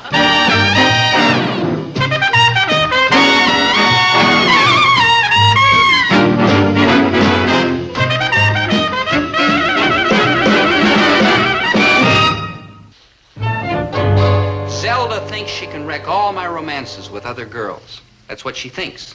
And you know something? She's right. Except for one girl, Mary Ann Crowlish. Zelda will never split up Mary Ann and me. You know why? Because Mary Ann and me will never get close enough to split up. I know I'm enchanting and gorgeous and desirable, but what can I do about it? It's just the way I am. Poor little me. See what I mean? There's this vision of loveliness, Mary Ann Crowlish. And here I am, worshiper of beauty. But it looks like we two shall never meet. It's awful. I mean, it's cruel twists of fate like this that can turn a strong man into a quivering, helpless, babbling, mindless hulk. You rang? Dope? Hey, Dope. Hey, Dope, it's me. Dope? She doesn't know I'm alive. Are you? Unrequited love, the sheer pain of it. Maybe your belt's too tight. Maynard, you always manage to say just the right thing. What's a friend for? I only wish I were an apple on a tree and Mary Ann had come along and take a bite out of me. She wouldn't bite you. I know. I'll bite you, good buddy. Maynard. What's a friend for? I wish to make an announcement. You're all terribly sweet. Every terribly sweet man jack of you. But there's really no point because I'm practically engaged. So farewell, my dear ones, and may you all find happiness elsewhere. My dear ones. Dobie. Me? Yes. Me? Yes, Dobie, you. Me, Dobie, me? Wouldn't you like to take me dancing tonight? Yeah, but Mary Ann, you just said you were engaged. I said practically engaged. To who? You. Me? Dobie, me? I watch you in social science. I can hardly study. I just watch you. Him, Dobie, him? And I wonder about you, think about you. Me? Him? Maynard, you're supposed to be on my side. Don't you like me a little? Like you? Mary Ann, I love you. He wants to be an apple And on a I tree. love you, Dobie. He wants you should bite him. Maynard, why don't you go home and feed your iguana? He don't need me no more, Dope. He can open the icebox door himself now. Dobie, Poopshin! No, Zelda, please, not again. Not Dobie again. and Amarato, what are you doing hanging on to Mary Ann's arm in a manner unbecoming someone sworn to another, namely me? I am not sworn to you, Zelda. Quibble, quibble. We are a fact, a verity. Dobie, you and I, we are simply a thing that exists. Kill it before it spreads. Mary Ann Crowlish, you and Dobie? What can I do, Zelda? I'm hopelessly enmeshed. Oh, is that a yes. fact? Mhm. Well, get a load of this. Oh, honey. no, Zelda. It's no use, Zelda. I know all about Dobie's grades, his Ignore Mary Ann. IQ, and Mary his Ann, father. look. You know all that and you still want me? Well, Zelda, you might just as well flake off. Well, how about this x-ray? I know all about that, Who too. knows about that, Zelda? Mm-hmm. Let me ask you just one more thing. What? Why? Why what? Why him? Yeah, why him? It's very simple. You, Zelda, are beyond doubt the most brilliant girl in the entire school. Not only that, but you also have the most brains. Accurate, but what's that got to do with Dobie? You have seen something beneath Dobie's dull exterior. A person of my meager intelligence might never discover it. But if you want Dobie, then there must be something magnificent in him. Underneath. In there somewhere. You mean you want Dobie just because I want Dobie? Why, yes, of course. I know you must want the best, because the best is none too good for you. You want Dobie. Therefore, he must be the best. Is that clear? Now, let me get this straight. If I happen to be ape for somebody else, you would switch over to that somebody else, right? Right. Maynard, I love you. What? Now, Poopsie, don't fly into one of your jealous rages. I can't fly. Not very high, anyhow. Maynard, it isn't really Dobie I love. It's you. Do you hear? Oh, come on. Oh, like hell. Let go, small girl. Mary Ann, this is a trick. You know how cunning and crafty she is. Oh, I know. Oh, Mary Ann, if you only suspected the strength in this man, the power, the poetry. Picture me, don't love me, please. Maynard, kiss me. Ooh, what you said. Oh, please. Oh, I don't like girls. I don't like you. Let me go, please. Kiss me, so help me, I'll break your neck. Break the neck. Zelda, it's no use. That's right, Zelda. No use at all. You don't believe me, huh? No. But I admire you. How cleverly you fight to keep Dobie. Oh, Dobie, you must have so much underneath. Yes. In there somewhere. Yeah, hidden very deep. I suppose. And, you don't want Maynard? No. Come, Dobie. Love, to the malt shop. Yes, my sweet.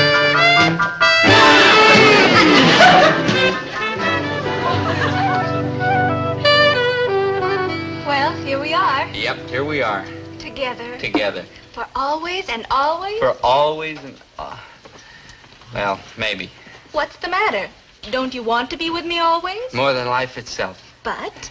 Zelda, she's not going to give up, Mary Ann. She's going to keep trying to split us up. But what can she do? Whatever's required. Oh. We've got to be alert, Mary Ann. We've got to watch that Zelda every minute. What ho, pheasants? Maynard, that's peasants. Yeah. Listen, Dobe, I want to invite you out to my beach house in a couple of years. Beach house? Yeah, Dobe, that's a house that's like on the beach. I know. Yes, sir. Instead of living in one sloppy room like I do now, I'll be living in my beach house in 12 sloppy rooms. Maynard, where are you getting this beach house? I'm marrying some money, Dobe. Millions and millions. Marrying. Maynard, I thought you hated women. I do, Dobe, but this ain't exactly a woman. It's more like a bank with a ponytail. Who is she? Zelda Gilroy. Zelda? She's got millions? Or what? Money, good boy. Look, I'll prove it. Here, look. This is just one of them. And there's millions more where this came from. Thank you. You see, Marianne? She's still trying to convince you that she and Maynard are a hot item. She'll drop me and grab him. Ooh, is she rich, that Zelda? She owns 50% of her uncle's uranium plantation. Yeah, she's so tricky, she'll stop at nothing. Maybe she really does love Maynard. Oh, she does. She's giving me her share of the uranium. Maynard, she hasn't got any uranium. I saw it with my own eyes. She's got a sample in a tube. Maynard, you can't keep uranium in a tube. In a tin tube? Made out of tin? How do you know it was uranium? I saw it. In fact, I even smelled it. Uh-huh. And what did this uranium smell like? Well, you won't believe it, Dobe, but it smelled exactly like toothpaste. I rest my case. Come, Marianne, my dear. Okay. So I lost the battle, but I'm gonna win the war, by George. I'll get you back, Dobie Gillis. Don't you worry. Dad, weren't you involved with another girl when you met Mom? Son, that's a question that deserves an honest answer. None of your cotton-picking business. I heard she jilted you. Who jilted me? The other girl. No, I met your mom, and then I jilted the other girl. Oh. Did she stay jilted? Well, son, it's a very sad tale. Poor girl went all to pieces, never did go over. Married some little guy on the rebound. Oh, she was a sad creature. And do you know, to this day, when I see her, she kind of drops her eyes and hides her face in the collar of her big mink coat and tells her chauffeur to drive on. Hi, Mrs. G, Mr. G. Dobie, dear, I just came over here to give you a sense of the historic crossroads at which you now stand. Now, I've got... Some diabolical plan is what you've got. Quiet. This is a moment of fateful decision. Yeah. Dobie, down one road lies romance. Romance. A girl with a gorgeous figure and a beautiful face who can give you absolutely nothing but a lot of bliss. Bliss, yes. But on the other road, you. True, but also fame, wealth, and power. Dobie, with your negative face and inoffensive personality and my brains, drive, and ambition, you could go right to the top. The top of what? Why, Herbert, that's no way to talk. You know that Dobie has the seeds of greatness in him. If he's got all these seeds rolling around in him, how come up till now we haven't seen one little blossom? I'm just stating the facts, sad though they may be. Give me one slice of evidence that he's ever going to be great, just one. I'll give you several. In the first place, he's your son. You can't miss, boy. You gotta Don't worry, I'll see to it that Dobie uses his tremendous potential. Why, Poopsie, with just very little effort, I can make you into a congressman. Good thinking, Zelda. Dobie could be a congressman. No question about it.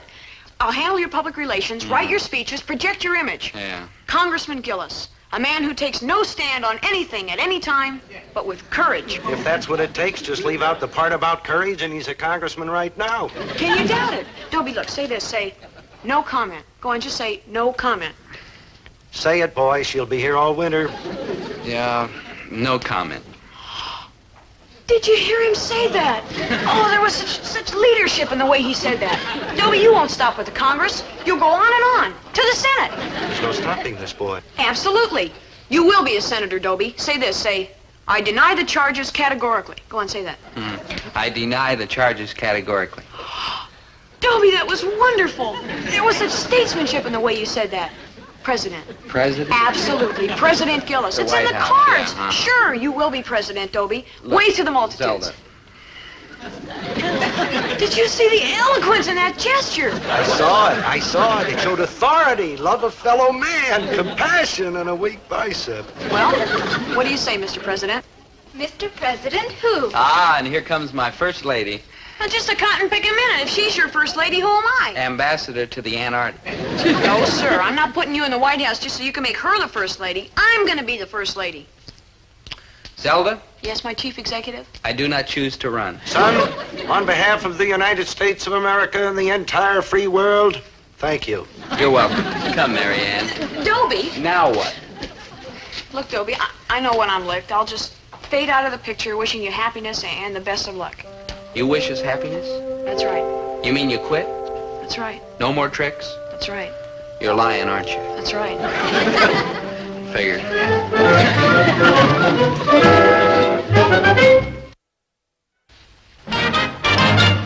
Here we are, my love. It says the average farm income is $3,000 a year, and the average city income is $6,000 a year. So it goes without saying we'll live in the city. Okay, so now we have $6,000. Oh. Hello, you two. Oh, hi, Zelda. Look, I know you two Zelda. have been too wrapped up in each other to do your book reports, so I did them for you. Here.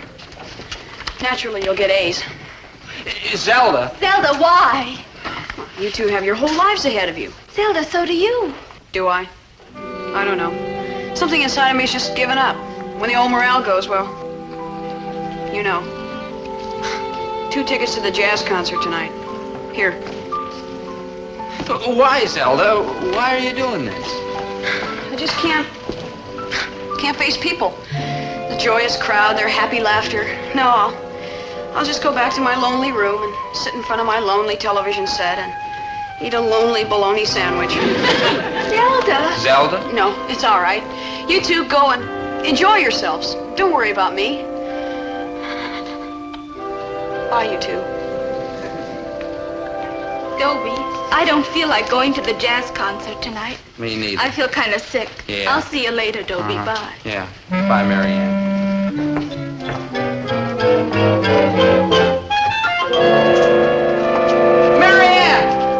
Marianne, come back. Come back, Marianne, my angel. Don't you see what's happening? That two-faced, double-tongued viper Zelda's doing it again.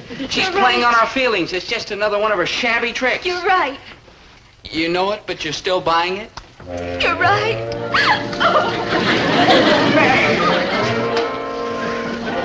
Oh, that's Zelda Gilroy. Oh, that's Zelda Gilroy. I've got to stop her from breaking up the romance between me and my only true love. But how? What I need is advice, fast and in quantity. I need a counselor, an advisor, somebody with wisdom, experience, understanding, someone who knows life. A Socrates, a Plato, a Jack Parr. What's your problem, son? It's hard to explain, Dad. It's so complicated. Well, let's break it down to a simple mishmash, huh? It's Zelda. I jilted her, but she won't stay jilted. Well, you've come to the right place for advice, boy. Did I ever tell you about the girl I jilted? No offense, dear, but it was the other way around. She jilted you, and then you met me. Now, just a minute, Winnie. It's completely unimportant. It doesn't mean a thing. But let's get the record straight. I met you, and then I jilted her, remember? I remember the night we met. It was on a little bridge in the moonlight, and you were about to jump off. About to I was standing there looking at the water. With your shoes off? There's a law? What's wrong with my standing on a bridge with my shoes off? In the snow? My feet hurt. You were cooling them off. Yes. I'm sorry, dear. It all comes back to me now. You jilted her. Right. And then I married the sweetest, most wonderful little woman in all the world, and the onions are burning. I'm not cooking onions, dear.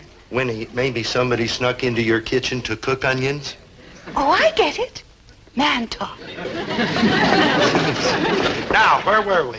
Oh, yes. How did I keep this jilted girl jilted? Yeah, Zelda hangs on like a summer cold. That's why I've got to know exactly what you said to get rid of the girl you jilted. And I am going to tell you exactly what I said. You see, I took the thoughtful, philosophic approach. Yeah. And I said, honey, that's the way the cookie crumbles. Hello, Gillis's Grocery. Oh, Zelda. Honey, that's the way the cookie crumbles. What? Any cookie. No, Zelda. Zelda, look, it's just a figure of... No, I don't want to rule Asia. Goodbye. See what happens? I jilled her and she unjilts. I don't want to pry, son, but just why do you want to jilt Zelda? Because I finally found the girl with whom I want to share my life. Share your life, huh? The last one shared about 45 minutes of it. Yes, please. I have a problem. You sure have, son, and I'm going to help you solve it. Oh, great. Now, hear me good, son. The way I see it is this. You got to take the bull by the horns. Direct action, huh? But Look before you leap. Oh, bide my time, I see. On the other hand, he who hesitates is lost. Direct action, huh? But you go charging in there blindly and you foul up everything. Ah, take it easy. Bide my time. In the world today, son, the race is to the swift. Direct action. That's it. But remember the tortoise and the hare. Take it easy. Bide my time. On the other hand, don't let the world pass you by. Direct action. Everything comes to him who waits. Dad? Yes, son. How can I thank you enough for all this wonderful advice? Oh, forget it, boy. After all, I can't leave you wealth or vast domains. All I can bequeath to you is a heritage of culture, richness of the mind. And these things are more valuable than gold. You're all heart, sir. I just hope our little talk has left you with something. Oh, it has, Dad. I learned that when you have a problem, figure it out yourself. Good thinking, son. Good thinking. Maynard, I got no time for small talk. Whoa, what? Maynard, have Dobie and Mary Ann been in yet? Nope. Are you sure? Like positive. They won't be out here till I pay for my soda. What's that got to do with Dobie? Who also lend me a quarter? You got a point. Now look, Maynard, when Dobie comes in with Mary Ann, I want you to make sure they sit at this table. Oh, no. Dobe's my good buddy, and I ain't having nothing to do with none of your low-down, sneaky schemes. Maynard. Look, give me one good reason why I should help you, a girl. All right, Maynard. Here's a quarter. Give me another good reason why I should help you, a girl. I will give you the best reason in the whole world, Maynard. You will help me because I am brighter and sharper and shrewder than you'll ever be. And so naturally, you will do exactly as I order you. Yeah, I gotta go along with that. That's better. And in the future, watch the back talk. Yes, Your Honor. Hey, Zeld, you know, you don't look like too good. Maynard, go. I mean, you look like you're crestfallen. And man, when you're crestfalls, you're like in big trouble. Maynard, peel off. Hey, I know how to cheer you up. I'll tell you a funny story. Maynard, hey, don't... Hey, did you hear the one about the two cats that rocking chair? Ooh, it's the funniest story I ever heard. How's it go again? Thanks, Maynard. I'm all cheered up. Yeah, and once on a very young show, there was a story about this tragic romance of the heart this woman had, see? And she threw herself into noble work and became a missionary and found true happiness in a leper colony. Maynard, if I get any more cheerful, I'll hit you over the head with this table. I know I'm not one. Good. Hey, Zeld, you wouldn't reconsider about that uranium, would you? Tell you what, Maynard. Meet me in front of the science building in 25 years. What time? Hey, they're coming. Okay, Maynard, now just make sure they sit at that table. All right, leave it to me. Don't you worry. It's in the bag. Yeah. Like hi, girl, like hi. Look, I saved a special table for you right I here. don't like that table. Neither do I. We'll sit over here. Oh, but this table's much better, and it's right next to the window in case of parades, you know. Never mind. We'll take this one. Well, what would you like, Mary Ann, my love? I'll have a banana split with 2 scoops. Have 3 scoops. Eat, drink, and be...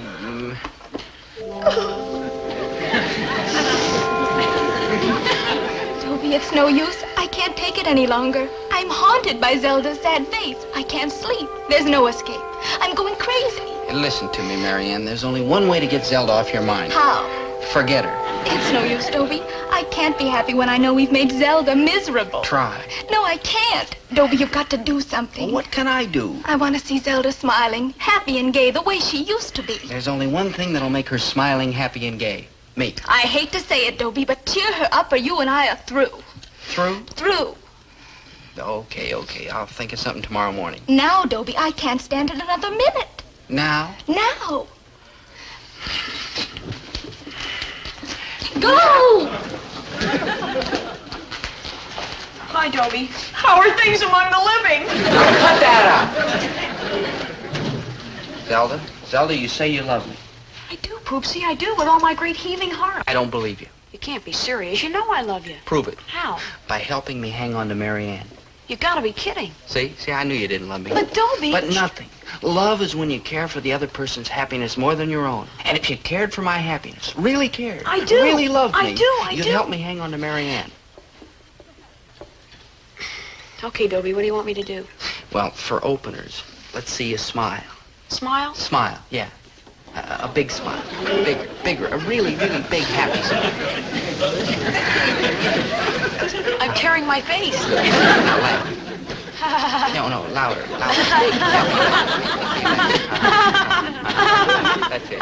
Ain't any fun. Jack it up, though. Yeah. Dolly, you're a grand sport, and I thank you. From the bottom of my heart, I thank you. Not you, man. Dolly, you got it.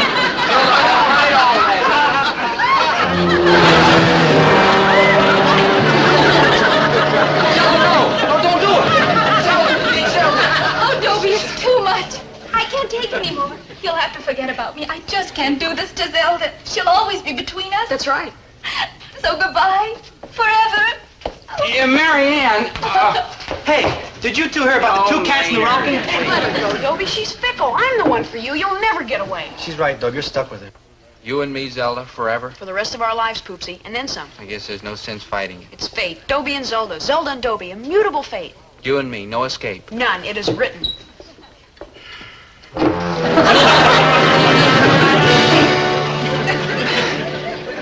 Goodbye, Zelda.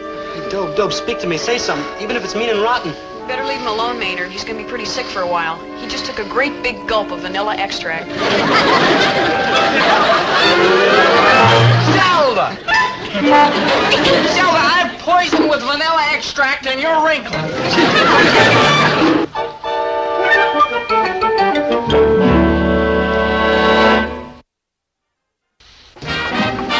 Maynard, I've got to think of a way to get Zelda off my back. Don't look at me. Getting rid of old Zeld's gonna take some mean and rotten trick. I ain't that kind of cat. I know. I'm sweet and tender and gentle. True. And peaceable and mild and fun-loving. True. So first we get 5 bags of cement. Cement? We mix it up all nice and wet, and we call the Zeld and we say, "Hey, Zeld, how'd you like to see some nice wet cement?" Maynard. And when she shows up, Look. we give her a little nudge, and then she pops. Maynard. And then we get the whole block, put it in a packing crate, nail it up, and off to the river we zoom. Halt! How are you gonna get this block of cement to the river? We carry it. You two punies gonna carry that great big block of cement to the river? Too heavy, huh? Yep. Got any other ideas? Nope. So I'm stuck with you. Yep. Forever. Yep. Got any poison left?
Anglo-Saxon judiciary system? No, I'm going to wait and catch it when the movie comes out. It's a textbook for this legal principles course I'm taking from Professor Brinkerhoff. Pretty wild, too. He says that the law protects everybody, no matter how tacky, lowly, shabby, worthless. You rang? Oh, hi, Maynard. You're early. And I've been earlier, except I had a slight delay. I know. You slipped and fell down on the streetcar tracks at 9th and Main. You're wrong, though. Now, Maynard, don't be silly. You know that every morning you slip on the streetcar tracks at 9th and Main. People set their watches by you. Not this morning, though. You slipped on the streetcar tracks at 8th and Main? I didn't slip on the streetcar tracks at all. Maynard, I'm proud of you. I fell down a manhole. Fell down a manhole? Sue him, Maynard. Sue him. Now, Dad. No, nothing. Weren't we just talking about that legal professor of yours over at the college, and he was saying that, what's his name? Yeah, Brinkerhoff. Yeah, well, he was saying that the law is the law for everybody, even 10-thumb knuckleheads like Maynard here, no offense. No offense, but who am I going to sue? The city. Oh, you're joshing, ain't you, Mr. G? I love this city. I love its streets and alleys, its hills and valleys, its parks and sewers. It's my city. Now, hear me and hear me, good boy. If you're ever going to amount to anything, you have to think big. Never sue for anything less than $1 million. Take Fess Circle. Over in River Street? That's the guy. Got his foot caught in the door of a bus, sued the company for $1 million. Like, wow, and he got $1 million, huh? Well, not exactly. As it turned out, he had to give the bus company $16 for busting their door, but he got a miserable lawyer. Oh, if he'd have had a good lawyer, he'd have gotten a fortune. Like, wow, $1 million. Ooh, man, I'm like loaded. Diamond Jim. You rang? Before you start spending the money, you've got to prove that falling down the manhole was the city's fault. Sure it was. They dug it right in front of where I was walking, didn't they? Yes, Maynard. Was there any kind of warning sign in front of it? Just a little bitty one, and all it said was no trapping. I guess it Uh-huh. must be the beaver season or something. No trapping. Yeah, and some dumbbell couldn't even spell. He put a lot of S's right in the Right middle. Yeah, Maynard, that was no trespassing, and you just lost your case. I didn't want to take any money from this dear city anyhow. No. I love this city. Sure, Maynard. Come on. I'll grab my books. I We'll want to go get to some school. gum. Good.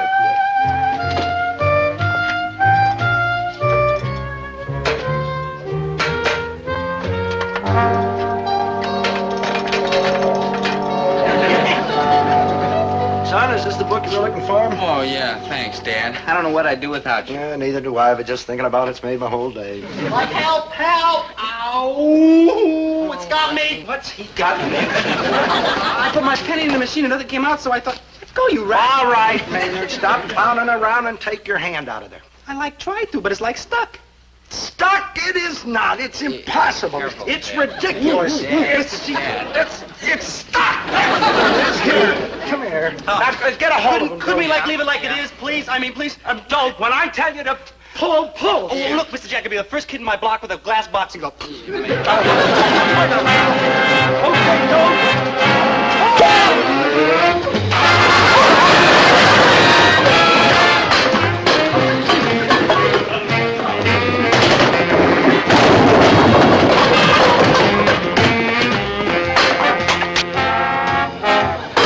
You all right, Maynard? Yeah, I'm like fine, Mr. G.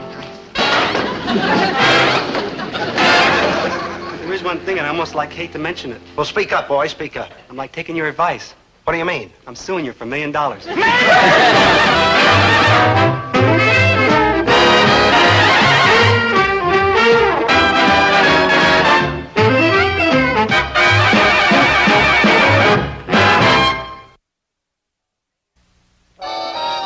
Maynard, sue my dad. Sweet, lovable, warm-hearted Maynard. That's too ridiculous to even think about. Oh, I know he said he was going to, but that wasn't Maynard. That was the pain speaking. I knew that when he came to his senses, he'd change his mind about suing for $1 million. I've come to my senses and changed my mind about suing you for $1 million. I knew it. I'm going to sue for $2 million. $2 million for what? Well, I wouldn't want to make an issue of it, but I think my hand's on backwards. Your head is on backwards. What's wrong with that? It's just a simple little sprain. Maynard, Dad, let me help. Maynard. Present. Maynard, I'm ashamed of you talking about suing Dad. Why, you're one of the family. Remember when we were little bitty kids? It was me for you and you for me. And T for two and two for T. Maynard, listen, you were practically brought up in this house. You were like one of the family. Why, Dad was like a second father to you. Like true. That's right. Second daddy. Never mind. Better off with these suits. Maynard, don't you remember we shared everything? Our joys, our sorrows. Our measles, our mumps. Ah, Dobe, I've been like a blind fool. Don't make that a dirty rat and I hate myself. Mr. G, can you ever forgive me? No lawsuits? Against my own second daddy? Maynard, cut that out from me. All I want to do is be a member of the family again and T for two and like that. Member of the family, you drive a hard bargain, boy. Dad. Never mind, I was just kidding. Okay, Maynard, you're forgiven. Oh, you're like a real human being, Mr. G. Well, I guess you're not such a bad kid yourself. Gee, you're like pretty misty. We better start for school before we all get too misty to travel. Professor Brinkerhoff hates it when we're late. Yeah, well, so long. Yeah, see you later, Dad. Second daddy!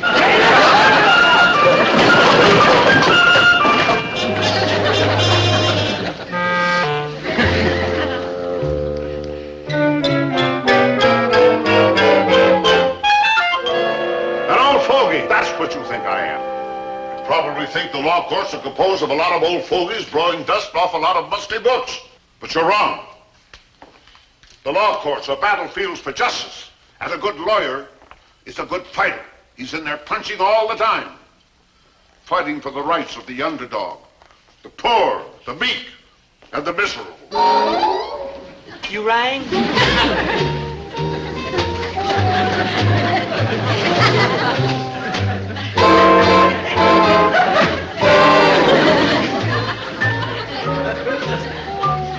Now, when I was practicing law, there was nothing in the world that I liked better than a good old-fashioned, knock-down, drag-out damage suit.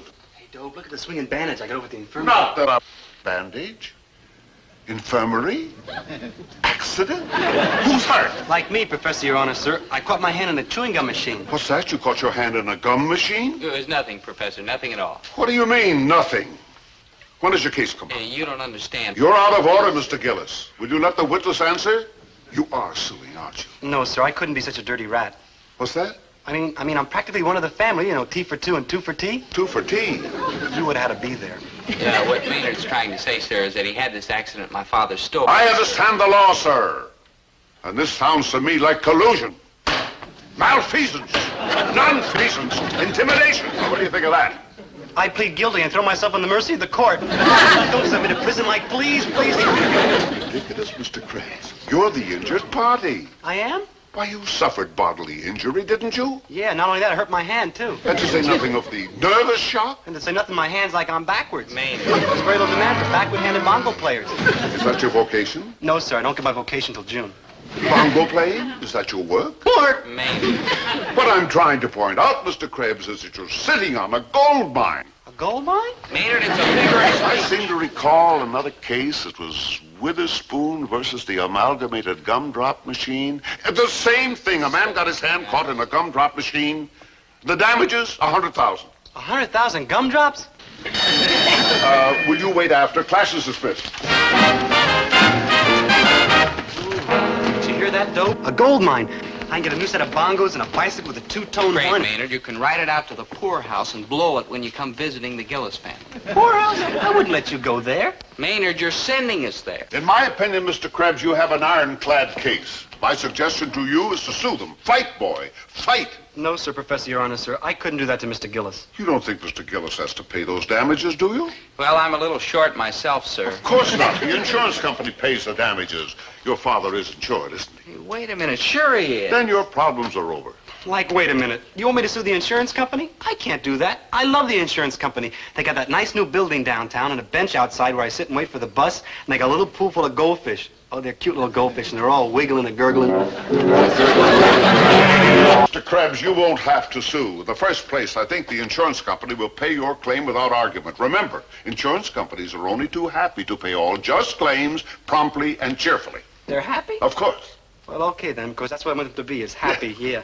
Well, I love that insurance company. Yeah. Did I tell you about the goldfish? They're all wiggling and gurgling. Yeah. And they're gurgling and wiggling. Yeah. Black- You've done that.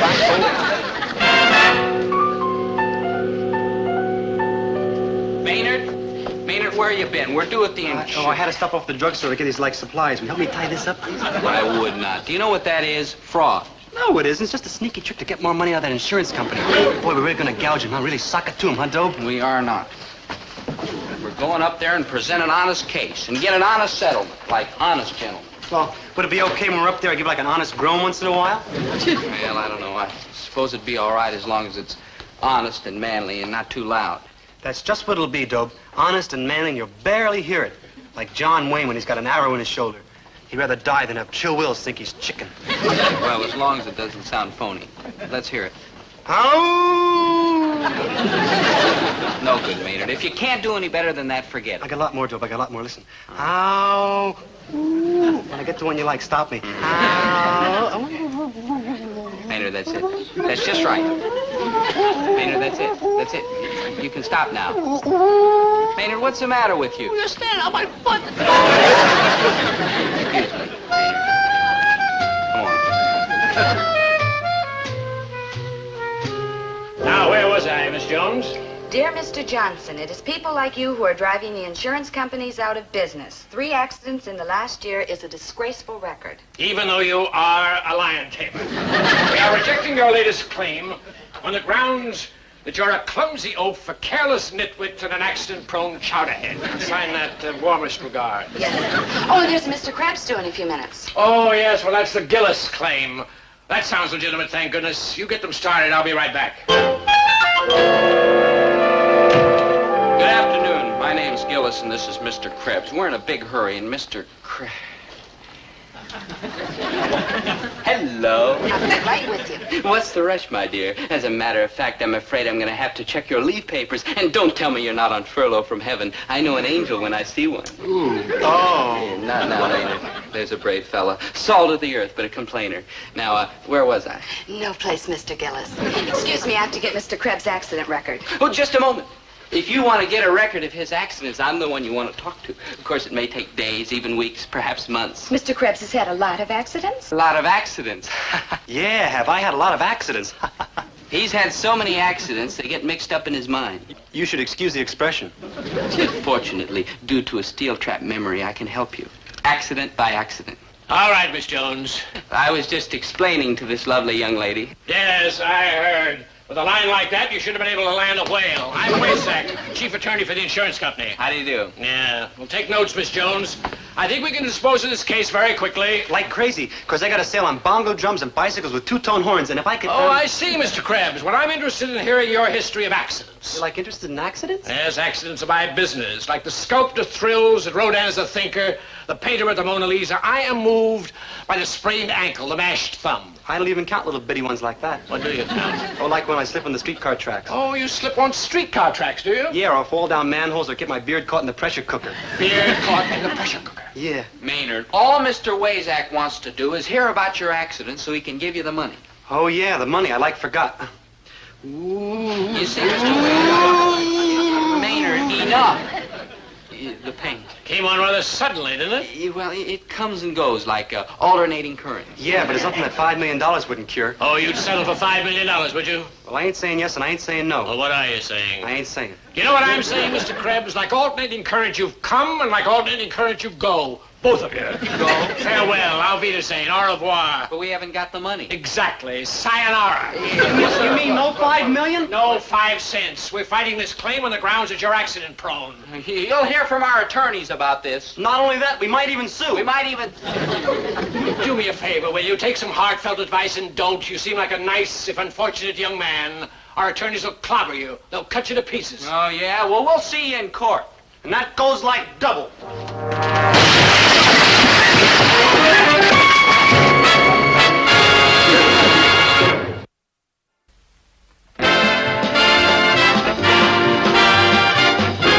Maynard. No, it's no use, Dope. Ever since this thing started, I can't sleep. I'm having nightmares. I'm nervous. I'm jumpy.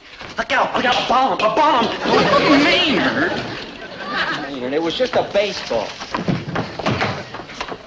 Oh, excuse me. I didn't mean to intrude. You're not intruding. You're not intruding. Ugliest girl I ever saw. Fresh kid. Do you mind? Do you mind, please? Excuse us. You see what I mean, Maynard? You're all nervous about nothing. The insurance company doesn't have anything personal against you. Yeah, then how come they want to get me to stand and clobber me? Them sharp lawyers will tear me to pieces. So we'll get a sharp lawyer, too. But their lawyers are like the sharpest. All they gotta do is hear the word accident. Accident? Where's the accident? Accident? Accident? Who's hurt? Where's the... Oh, it's you.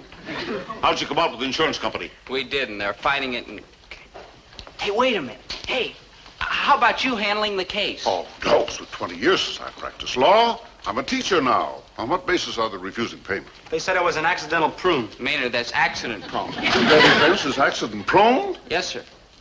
Well, I'll take the case. We're as good as in. They're basing their defense on a lot of mumbo-jumbo. Maynard, we're in. They'll never clobber you with Professor Brinkerhoff handling the case. Yeah, I can hear that two-tone bicycle horn now. Why, we can't lose. All we have to do is be sure he makes a good presentation in the courtroom. All he has to do is look bright and sharp and alert and intelligent, and we're dead. All we have to do now is to depend on the fact that there's no such thing as accident prone. I'll buy that. What? There's no such thing as accident prone. I'll buy that. There's no such thing. Accident prone? Exactly. That's why we're taking this case to court. Court for what? We take all these simple nuisance cases to court. Well, I'd be the first one to agree that Maynard's pretty simple and he's also a nuisance, but why make a federal case out of it? Because it's my duty as an employee and a loyal American to fight these unwarranted claims. I don't care. He is a sweet, lovable, warm-hearted kid. So he got his hand caught in the gum machine. How much is it going to cost you for a little sprain? How much? I'll tell you how much it's going to cost. Let me see now here. Sprain, elbow, ankle, shoulder. Oh, here we are. Sprained wrist. All right, how much? Oh, they're running with a lot of money, Gillis. No, cheapskate. Oh, this Grebs is a clumsy oaf, and he doesn't deserve a cent. Money doesn't grow on trees, you know. He is a sweet, lovable, warm-hearted kid, and he ought to get a chunk of dough. Well, why don't you give it to him, then? Me? Money don't grow on trees. You were just saying that we were a bunch of cheapskates. Now, listen, Buster. How much would it cost me to give you a punch right in the nose? Just a minute. Pinch, punch. Oh, here we are, punch in the nose. Were you planning to blacken both eyes? What's that got to do with it? We're running a special. I'll see you in court tomorrow morning at 9 o'clock. You're darn tootin' you will, because I intend to be there and see that Maynard gets everything that's coming to him. Well, the trial started at 9 sharp, and by 9:01, things weren't looking too red-hot for Maynard. Now, as I understand it, you're the local druggist, Mr. Fortescue. I was. Retired last week. Retired on what? On the money I made selling bandages and iodine to Maynard G. Krebs then. More accidents than any kid I ever saw. That was bad enough, but it got worse when they called in this representative from the Red Cross. Yes, we on the Executive Council of the Red Cross have long been aware of the existence of Maynard G. Krebs. In fact, and I don't think I'm speaking prematurely, we are seriously considering declaring him a permanent disaster area. And then to make it worse, they called on our old high school physical education teacher. That really hurt. Coach, we'd like to find out something about the physical coordination of Maynard G. Krebs. Coordination? What I want to know is, how did Maynard make out on the athletic field? Well, that's kind of hard to say, because in 4 years, Maynard never got as far as the athletic field. He always managed to slip and fall down in the locker room. Your Honor, it seems quite clear that Maynard G. Krebs is not entitled to any damages on the grounds that he is obviously guilty of gross contributory negligence. He is absolutely uncoordinated and completely accident-prone. He slips, falls, trips, and breaks things constantly. We rest our case. I'm sorry about all this hullabaloo, Maynard. If I had my way, they'd just pay you off and forget the whole thing. You're all heart, Mr. G. Well, you're a pretty sweet, lovable, warm-hearted kid yourself, and I'm not going to sit here while they clobber you. Well, where are you going to sit while they clobber me? I could, like, sit here because I got to go up there and be a witness. Maynard, the word is witness, but you may be right. Now, listen, this is the way we're going to handle it. While you're up there telling your story, I'm going to be down here agreeing. But you're supposed to be on the insurance company's side. That's just it. I'm supposed to be on the insurance company's side, but when that judge hears me agreeing with everything you say, he's got to know you're on the up and up and give you every penny that's coming to you. You're like a real human being, Mr. G. May it please the court. The first witness I would like to call is the plaintiff, Mr. Maynard G. Krebs. Will you take the stand? Witness is sworn. You may proceed. Now, Your Honor, I intend to prove that everything my friend, the learned counselor, has said is a lot of hogwash. I will prove that Maynard G. Krebs, the plaintiff, is utterly blameless in this matter and should be awarded the full amount of damages. Now, Mr. Krebs, will you describe what happened on the morning in question? I went into Mr. Gillis's grocery store and put a penny in the gum machine. That's right. That's just what he did. And what was the condition of the gum machine? It was like busted. That's right. It was busted. Couldn't get the gum out. And will you describe the condition of Mr. Gillis's grocery store? No offense, but it's like a death trap. That's right. It's just like a...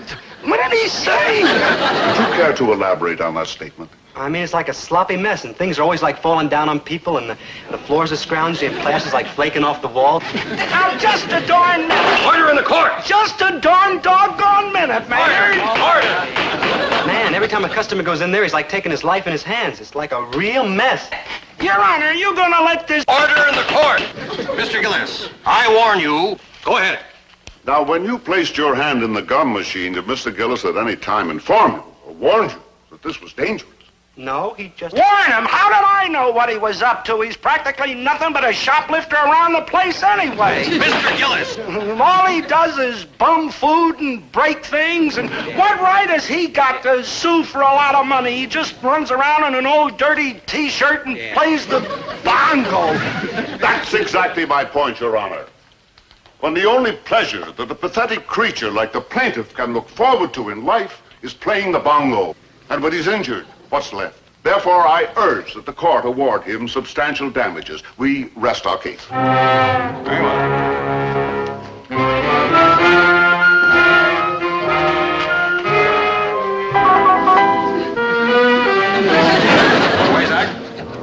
closing statement? Your Honor, in light of the evidence presented, it seems quite obvious that Maynard G. Krebs was solely and principally responsible for his own injury.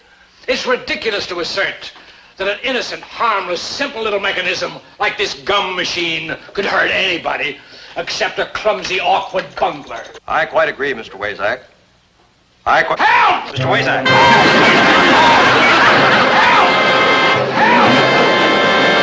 Order in the court! Order in the court! Order! Very well. Now, in view of the testimony, I find for the plaintiff, Maynard G. Krebs. Order!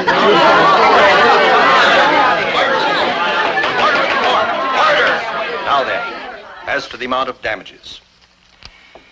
It is my opinion that in view of the amount of income lost, in consideration of the anxiety and anguish, both mental and physical, plus the value of Mr. Krebs's time, that the amount of damages shall be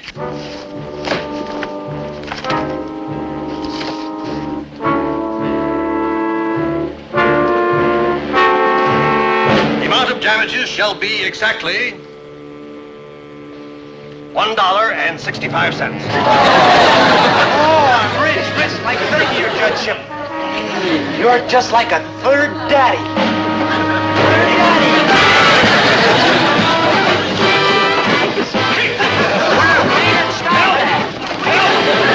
Order the court! Order the court!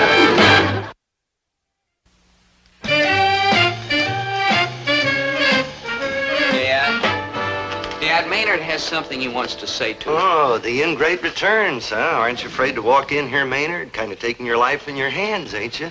Ain't you afraid this groundsy old floor will fall right out from underneath you, the ceiling will flake off? And Dad, Maynard's sorry. Yeah, I don't know what came over me. I guess it was modest greed. Can you ever, forgive me, Mr. G? Well, I guess it was no great harm done, but... No hard feelings? Likewise.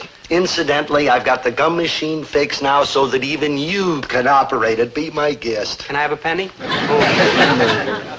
Gee, thanks, Dad. It means a lot to me that Maynard's a member of the family again. Well, a very distant member, but... Mr. G, like help?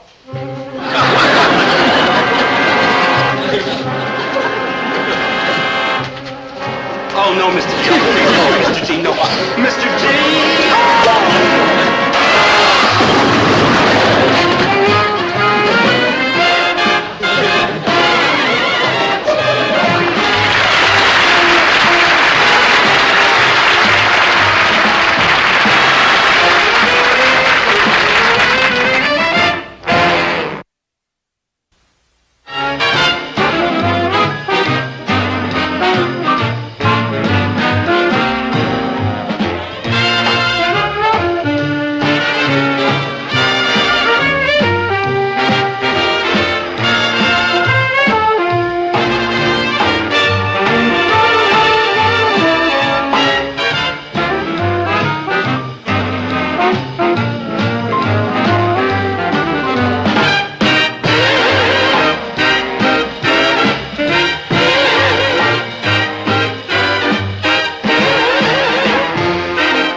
You're in a classroom. So what? I love you in a classroom. I love you anywhere. I love you indoors, outdoors, upstairs, downstairs, backwards, forwards. I love you. Zelda. How come? How come what? How come you love him? He don't love you. He will. I'll get him yet. So what do you have when you get him? I mean, he's kind of puny, ain't too bright, and he'll be bald before he's 30. Thanks a lot. Like what? But don't you understand, Maynard? That's exactly why I love him. I mean, he's weak and bewildered and helpless. He needs me to guide his faltering feet. Zelda, please, won't you get off my back? Never, Poopsie. I'm going to straighten you out, and we'll be married and live in a split-level house with a big green lawn and rhododendron bushes, and we'll have 3 little children, 2 boys and a girl. And I shall send each of them a silver spoon for his christening. But right now, I should like to begin the class, provided, of course, you have no objections. I do. I got, lots of objections. Yes, Mr. Krebs, I'm sure you do. Let us press on. Arnold, prepare the mice. All right, here, my young barbarians, is a maze. Please gather around. At that end of the maze is a little box of cheese. And right here, I'm going to have Arnold put one of the mice. Well, this is BF 436. BF for bright female. See how well she runs. Without pauses, without errors. This bright little creature makes her way right to the cheese. Very fine, my little beauty. Very intelligent. Now here, we have another white mouse. But this, you might say, is a mouse of a different color. Now this one is DM108. See how he hesitates, how he fumbles, retraces his steps. Now you know why we call him DM for dull male. Now, class, what does this experiment prove? That mice like cheese. Brilliant. Oh, Mr. Gillis? It proves some mice are dumber than others. But why? Now, that is the question. Why? And the answer is heredity. You see, one mouse has been bred for intelligence, the other one for stupidity. We've controlled these laboratory animals for generations through selective mating. Well, he said. You mean for one mouse you picked a bright mother and father, and for the other one you picked a dumb mother and father? No, we went further back than that. We picked their grandparents as well as their great-grandparents, and you can see the results. It works the same with any other species, not only mice. Yes, it works particularly well on people. For example, in the Osborne family, 4 generations, we have been picking our ancestors very, very carefully. Well, just look at me. Yeah, I think somebody goofed. Hush up, you low-born person. Well, that's why dumb dogs have dumb pups, and dumb cats have dumb kittens, and dumb parents have dumb children. It's called the heredity factor. Well, what's the matter, Mr. Gillis? I've never seen you looking like that before. I just got a brilliant idea. No wonder I've never seen you looking like that before.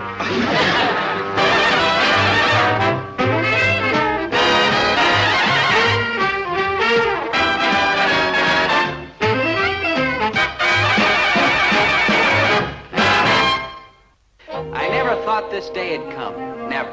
For years, I've been trying to get Zelda off my back. I tried everything I knew, but what chance did I have? I mean, Zelda's all brain, and me, well, let's face it. I'm charming, lovable, clean-cut, winsome, loyal, devoted, true. But smart? Smart I've never been. Until now. This time, I'm a cinched-out widder. A cinched-out foxer to out-clever her, to dazzle her with my footwork. Boy, will I dazzle her. Maynard, old friend, this is a glorious day, an historic day. Don't tell me. Let me guess. Let's see. It's not the 4th of July, because that's in August. It's not Columbus Day, because that's in 1492. And it's not Lincoln's birthday, because that's on Washington's birthday. I give up. Today's the day that I finally, with my own head, figured out a way to get Zelda off my back. Truly and completely off my back, now and forever. You're Josh. You sure are, Poopsie. I don't know what ridiculous scheme your puny little mind has come up with this time, Dobie, but you might as well forget it. You'll never get rid of me, because whatever you think of, I'll always think of something better. Oh, I know, Zelda, I know. Because I have a mind like Einstein, Madame Curie, and Mort Saul all rolled into one. And you, on the other hand... am slow, dull, dim, thick, and foolish. You forgot stupid. Yeah. True. So why don't you spare yourself, Dobie, and come to Zelda, who will always love and cherish you and protect you from the cruel world. Zelda, I'd like nothing better.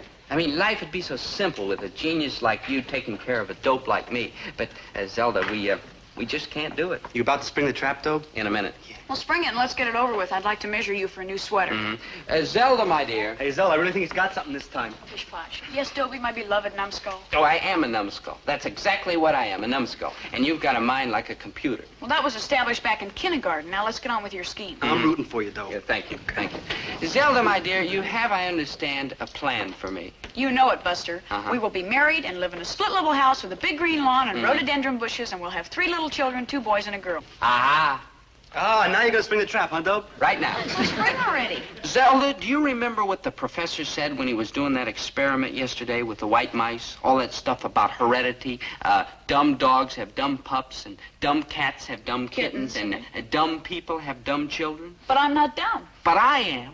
Zelda, how can you do such a rotten thing to your children, giving them my dumb brain? But they'll be inheriting my brain, too. Maybe. It's a 50-50 chance. But how can you risk it, Zelda? How can you gamble with your children's minds? No, Zelda, you've got to give me up for the sake of your children. You've got to let me go. But, Dobie, I love you. You're not going to burden those poor little innocent babies with my dumb old mind. You're going to find a mate just as intelligent as yourself. Dobie, you've done it. You've outsmarted me. Europa! Maynard, that's Eureka. Come, Zelda. Where? To start our search for an intelligent mate. A man with a brain so large, so active, so dynamic that he'll be a worthy father of your children. And of all the guys on campus, it's obvious that the smartest, the sharpest, the wisest, the deepest, the quickest, the brightest can only be... Surely you jest, Gillis, baby. But Chatsworth, you haven't thought it through. Remember, you're an aristocrat, a thoroughbred, an intellectual. A rat. Maynard. Oh, Dobie, just give it up. Chatsworth doesn't want me. No offense, Zelda Chickie, but true. You no doubt have many fine You qualities. bet she has many fine qualities. Brain power, intellect, cunning, a mind to match your own. Chatsworth, when you've got a thoroughbred racehorse, you look for another thoroughbred. You don't go looking for some nag that's pulling a milk wagon. Rochelle is scarcely a nag that pulls a milk wagon, are you, ma chère? Scarcely. All right, so she's a blue blood. But she's awful dumb. I'll tell you how dumb she is. She was copying my test paper the other day. Dobie, it is well known that you have been trying to foist Zelda off on someone for years. And I do wish you luck in this worthy pursuit. But me, Dobie-doo, no, Dobie-doo. Come, Rochelle, my little muskrat. Let's go for a spin in my madly expensive handmade sports car. Well, Dobie, I guess we're skunked. Let's go look for the second best IQ. No, sir. There'll be no second best for you. Only the top is good enough for my Zelda. Dobie, I love you. You're all heart, girl, except for your brain. The only trouble is, how are we going to get Chatsworth Osborne, Jr.? Dobie, if you'll forgive me, this is a big problem which requires a big mind. Now, you've taken me about as far as you can with your limited mental equipment, and I'm very grateful to you. But from here on, I'm taking over. I mean, well, you don't send a boy to do a man's job. Hey, cool. You're gonna put that rotten, conniving brain of yours to work, huh, Zell? You bet. It's not going to be easy. Chatsworth is a tough guy to move, even for you. True. But there is one power in the world that can move Chatsworth Osborne, Jr. One power. Preposterous. But, Mrs. Osborne, you haven't even thought it through. There is nothing to think about. Chatsworth is an aristocrat and you are a commoner. Oh, me too. I'm more commoner than anybody. That's exactly the point, Mrs. Osborne. You gotta think of the Osborne line. Look at him. The end of the line. Oh, really, Mumsy, this is too outre. Oh, nurse. Now, take me on the other hand. I'm smart. She's been valedictorian ever since kindergarten. And I'm strong. You want to hit her in the stomach? And I'm healthy. Show her your teeth, Zelda. Yeah, once at a carnival, I saw her bite clean through a 2x4. I'm a hard worker. I spend practically no money, and my digestion is perfect. Also, her appendix is out. Child, I am, of course, very impressed by your manifold assets, but think of the difference in our social standing. You think of the difference, Mrs. Osborne. Are you forgetting what happened to the royal families in Europe in the olden days? They didn't marry any commoners, and their blood kept getting thinner and thinner until finally the families just disappeared. Look what happened to the Bourbons. They all got drunk. Look what happened to the Habsburgs, the Tudors, the Stuarts. Where are they now? Are you going to let the Osborne line just dwindle away like that? No, by thunder, I am not. Mumsy, whatever are you thinking of? Rochelle and I have an understanding. Oh, golly whiskers, Mrs. Osborne. Out of here, you puny girl. Take your flimsy, aristocratic bones out of here. Bigger. Mumsy! Oh, Chatsworth, don't ever sneak up on me like that without warning. Mumsy, I will not be treated like a piece of chattel. You will do exactly as your mother, who loves you, commands. I haven't many more years left. Not more than 40 or 50, perhaps. But before I go, I want to see this Osborne house full of sturdy young little Osbornes. Yay, Mrs. O. You'll never regret this, Mrs. Osborne. I certainly will not. You know, I like this little girl, pleasant though she may be. I like the intelligence shining in those beady little eyes. I like that tiny, scheming little brow and that stubborn, buttoned little chin. Give me grandsons. Do you hear me, girl? Give me lots of grandsons. I want sturdy, ruthless, unprincipled, nasty little boys to carry on the Osborne tradition. Mumsy, I won't do it. I shall hold my breath until I die.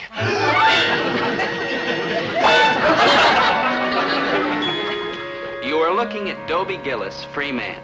For the first time in my whole life, Zelda's off my back. Actually, honestly, off my back. Boy, what a glorious feeling. Of course, I'm not entirely happy about what I did to Zelda.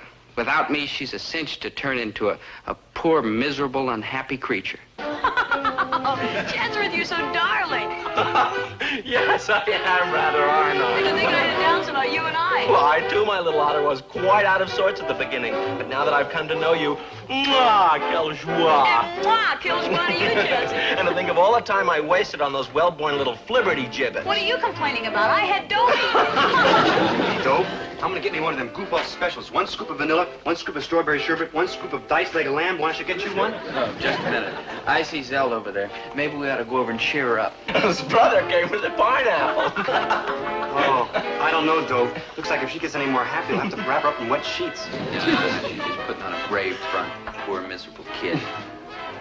Hi, Zelda. Mind if we join you? Kind of perk up your spirits a little bit? No offense, Dobie do, but we'd rather you didn't. Zelda and I are having an absolutely smashing time. Yes, we're discussing the theories of Einstein. Oh, sounds like screams. Don't laugh. All my life I've been looking for somebody I could talk to about Einstein. Yes, and all my life I've been looking for somebody who could understand Einstein. What's to understand? E equals MC squared. Oh, of course, but how about the space-time continuum? You sure you don't want me to cheer you up? Hadn't been for Aristotle. Yes. Yeah, I could do some So tricks Aristotle maybe, was not make likely you feel to be better. dismissed. You put it so well. Have you read Nietzsche's Mann und Übermensch? Of course, who has not? But the real fun, my little gazelle, is to read Nietzsche along with Hegel and Swedenborg. Would you like me to do my imitation of a chicken? Come on, let's go down to the library and do it right now. Of course, my impetuous one. Zelda, chance for... Dope? Huh? I'd like to hear your imitation of a chicken. Never mind. It didn't sound too much like a chicken. Nah. That did. A sick one. Of course I wanted Zelda to be happy. But did she have to be that happy?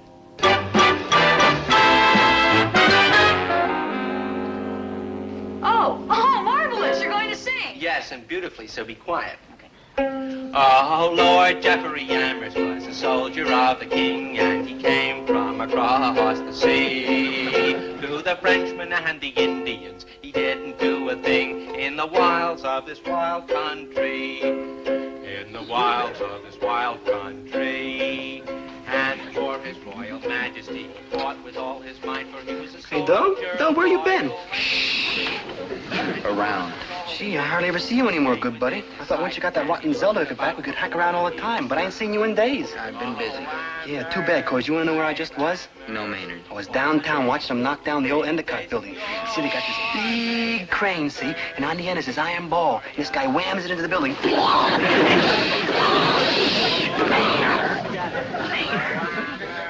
Are you through? I got one more. That's it? I'm delighted. You don't look delighted, you look miserable. In fact, you've been looking miserable ever since you got rid of Zelda so you could be happy. Maynard, that's true. You ain't in love with that small girl, are you? It's not a question of love. It's just a question of losing something that you were used to. Yeah, it's too bad you figured out such a smart way to get rid of her. What do you mean? I mean, you used up all your smartness, and now you'll never figure out a way to get her back. Never. What's the use kidding? You're right. I couldn't think of a thing, not one single thing, to get Zelda back. Oh, by the way, did I tell you I want her back? Well, I do. If you're surprised, how do you think I felt? But if our professor was right about heredity, I was a gone goose. And our professor was always right. So I'd never get Zelda back. But was he right? Couldn't there be some chance, some tiny little chance, that this one time he was wrong?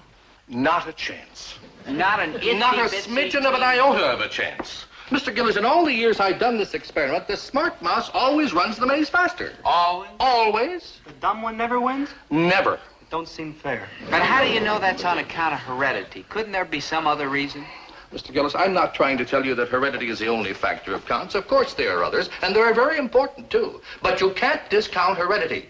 It's a fact that bright parents produce bright offspring. You're sure? Why all this sudden interest in white mice, Mr. Gillis? Oh, just scientific curiosity. Yeah, and besides, he snowed Zelda into getting off his back on account of this heredity jazz. And now that he's got her off his back, he wants her back on his back. But to get her back, you have to prove that heredity doesn't work. For instance, if in class today I let the mice run the maze again, and this time the dumb mouse beat the smart mouse, that would sort of knock my statements about heredity into a cocked hat. Not only that, it would prove they weren't true. Would you? Would you let the mice run again today, please, sir? Maybe it'd come out different this time. It wouldn't. How come? Because they were just fed a few hours ago, and no mouse, no matter how bright, will run the maze unless it's hungry. I mean, look how complicated it is just for it to get to the cheese. They just won't take the trouble unless their bellies are good and empty. There's no incentive. Oh, me too. I mean, when my belly's all full up, I won't even get up to turn off the television. Last night I watched TV till 2 a.m. and the set wasn't even on. How soon can the mice run the maze again? Tomorrow, provided they're not fed before then. Professor, would you? Oh. All right, Mr. Gillis, I'll let them run tomorrow. It's that important to you. No, it's not that important. I mean, I don't really care. I mean, what have I got at stake? Except my life. Hey, Doe, you want to go downtown and watch that guy flip flapjacks in the window? Hey, you want to go to the stockyards and watch him dip sheep? Well, you want to see my appendix scar? Oh. Hi, Zelda. Like, hi, small girl. Hello, chaps. Going anywhere in particular? Oh, no. I just put on my satin back crepe, my rhinestone earrings, and my glass slippers just to knock around in. Oh, date with Chatsworth, huh? Good thinking. Good evening, Zelda, my little antelope. Hi, Chatsy. You look divine. Yes, I do, rather, don't I? Come, my pretty, let the revels begin. What enchanting divertisements have you planned for us tonight, my clever... Oh, nothing special. The opera, the theater, the movies, a 12-course gourmet dinner, a little miniature golf, bowling, the batting cage, and then a trip to the observatory. Halley's Comet is particularly brilliant tonight. Let us away. Yes, let's. Hasta la vista, amigos. Doom. Like Doom. I'll never get her back. Well, you always got me, good buddy. Doom. Like Doom. And after tomorrow, I'll be totally and completely doomed. What's tomorrow?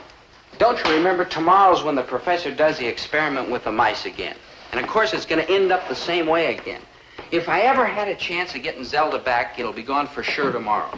Like doomed. I feel rotten. Yeah, let's get something to eat. Let's get something to eat. 5 innocent words. Let's get something to eat. But when Maynard said them, a bell started clanging in my head, and they suddenly ranked right alongside Remember the Maine and Tippecanoe and Tyler too as words that will go down in history. Let's get something to eat reminded me of what the professor had said. If a mouse isn't hungry, it won't run the maze. So if I snuck into the classroom and fed the bright mouse plenty of food, it'd just sit there and let the dumb one leave it at the post. Then what would Zelda think of those fancy theories of heredity? Clever, huh? Yep, like I told Maynard, the answer to my problem with Zelda is food. Oh, good thinking. Yeah. We feed her till she can't move, then we grab her, put her in a wheelbarrow, head to the tall stick, and we hide her in a cave, see? Listen, remember what the professor said today? Yeah, then every 1 or 2 or 3 days we go out there with a bunch of stuff like donuts and spaghetti, and we feed her again, keep her sluggish. Man, she'll never get away. Maynard. Good thinking. Yeah. Now, will you listen?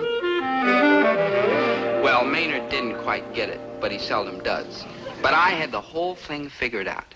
A, I would sneak into the classroom tonight and feed cheese to that bright mouse until it was stuffed. And that meant B, when the professor puts it in the maze tomorrow, it won't be able to move. So C, the dumb mouse will run the legs off it, which means that D, the professor's talk about heredity gets knocked into a cocked hat.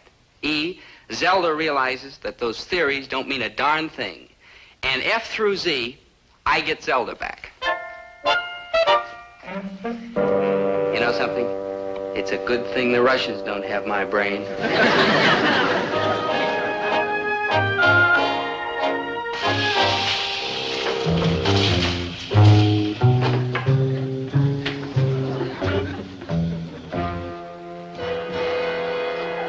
BF 436, bright female. That's the one, Maynard. Hi, little squeaky buddy. Look, we brought you something good to eat. Cheese. Yes, sir, little mouse. Here you are.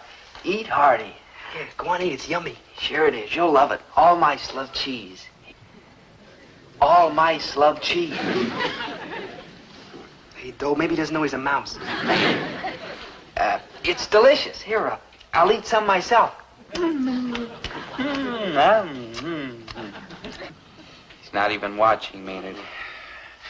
Please, Mouse, just try a little. You'll love it. Yeah, and it's good for you. Chock full of vitamins and like that. Please? Look, don't be a rat, you mouse. What was that? Somebody's coming. Come on this way. That's all right. In the broom closet. Good thinking. Hey! It's me!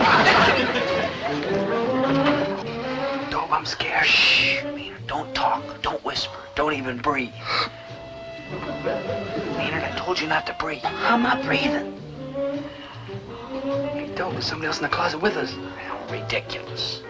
Maynard, that couldn't possibly. You feel something good, buddy? Yeah, a little chin, little nose, two little eyes. Yeah, like Zelda? Like Zelda.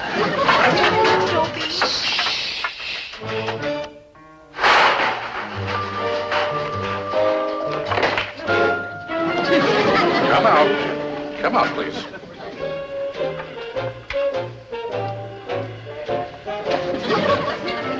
Well, my young breakers and enterers, what are you doing here? Miss Gilroy? What's Dobie doing here? What's Zelda doing here? What are you doing here? No offense. No offense. Obviously, we all had the same idea. But who got here first? Me. To feed the mouse. Then I heard somebody coming. Me. And me. To feed the mouse. But the mouse wouldn't eat. But of course not. Miss Gilroy had already fed her. Then we heard somebody coming. Me. To feed the mouse. Which, of course, wouldn't eat. Professor, why'd you do this? Some people think of me as hard and cold and mean. Yeah, me. Yes, Mr. Krebs. But I guess underneath it all, I'm just a sentimental slob. Obviously, I'm not much of a scientist lousing up an experiment this way. But I figure we can stretch science a little bit if it means keeping you two together, because that's where you belong, together. Oh, we do. Small girl, I don't dig. I mean, what do you want with Dobie? I thought you and Chatsy were having such a blast. Maynard, you know absolutely nothing about love. True, small girl. Sure, I was having fun with Chatsworth.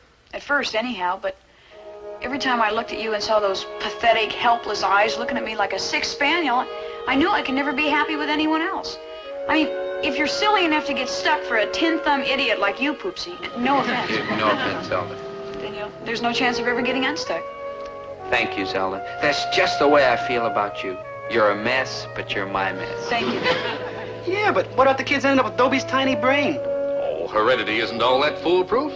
The kids could turn out to be geniuses. Who knows? And what if they aren't? I'll be there to protect them. If I can take care of one dimwit, I guess I can handle a few more. Yeah, I'm getting pretty misty. Me too. Me too. Anybody got any cheese left?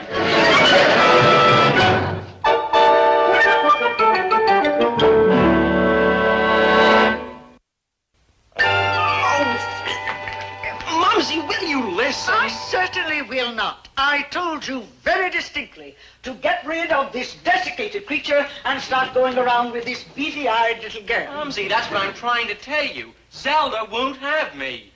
Oh, smarter than I thought. Nothing personal, Mrs. Osborne. It's just that Dobie needs me.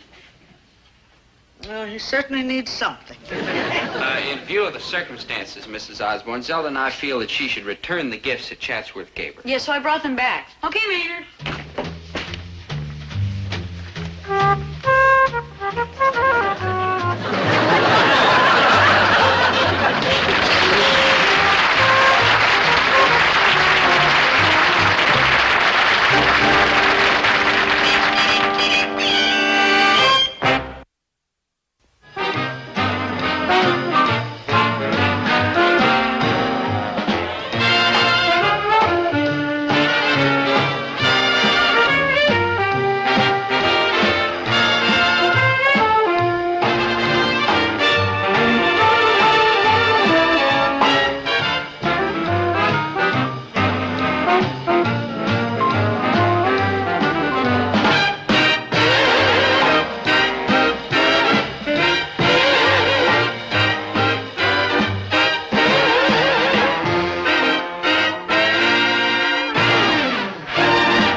Peachy keen. Why, what's the matter? Those are fine marks. Sure, but in what kind of courses? Elementary Italian, fingerprint identification, bird life in North America, except Winnipeg. What kind of courses are those? Well, I'm sort of experimenting, Dad. Herbert, the boy is trying to find himself. Well, I will give him a clue. Just let him look behind the nearest girl with a pretty face, and there he'll be. See some chick running into a classroom and saying he's taking that course, too. Dad, I'll admit I like girls. Oh, and I will admit that the sun rises in the east. That's not the reason I keep switching around. After all, college is a big, confusing place, and how do I know what I want until I try everything? Dobie, you keep taking all these kooky courses, and when you graduate, there will be only one course left open to you. Marry money. You know what you're saying? Marry money, that's what I'm saying. Dobie, you find yourself a girl with a good, steady job and marry her, one who can bring in the groceries. What a horrible thing to say to Dobie. Civil service, son. That's the bit. Marry a girl with a job where she can't get fired. And not too young a girl, an older girl. I don't mean an old hag or anything, but you know, one, say, between 30 and 35, this type. You know, they're settled and they're steady and they appreciate things. Thanks a lot, Dad. Do you mind if I say a few words now? Please do, dear. Well, I've got some good news for you. I finally found the subject that I want. What is it? Egyptology. Egyptology? Egyptology, the study of ancient Egypt, the pharaohs, the sphinxes, the pyramids. I'll be going to Egypt and digging up old tombs. You don't have to go to Egypt, son. Start digging right here. One old tomb for your poor old dad.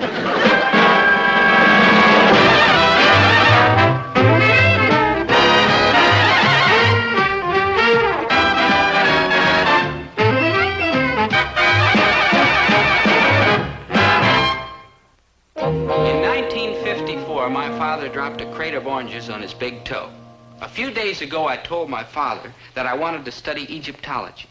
What have these two widely separated events got in common? I'll tell you what. These are the only two times I ever saw my father cry. Oh, come on, Dope. Tell your old dad you're only kidding about this Egyptology. But I'm serious, Dad. It's fascinating stuff, honest. Why, Egypt was practically the cradle of civilization. Well, I think it's wonderful, Dobie, that you finally found something that you're interested in. And I want you to know that I'm behind you 100%. Thanks, Mom. And I want you to know that what I said about marrying an older woman with a civil service job still goes. My father's a fine man, and I have no desire to bum-rap him. But truth to tell, he does exaggerate. I mean, sure, Mom's been known to talk him into things, but it's only because she uses logic and common sense and sound reasoning. And fraud and chicanery and trickery and threats. Herbert, you know that's not true. It ain't, huh? Dobie, forget about Egyptology.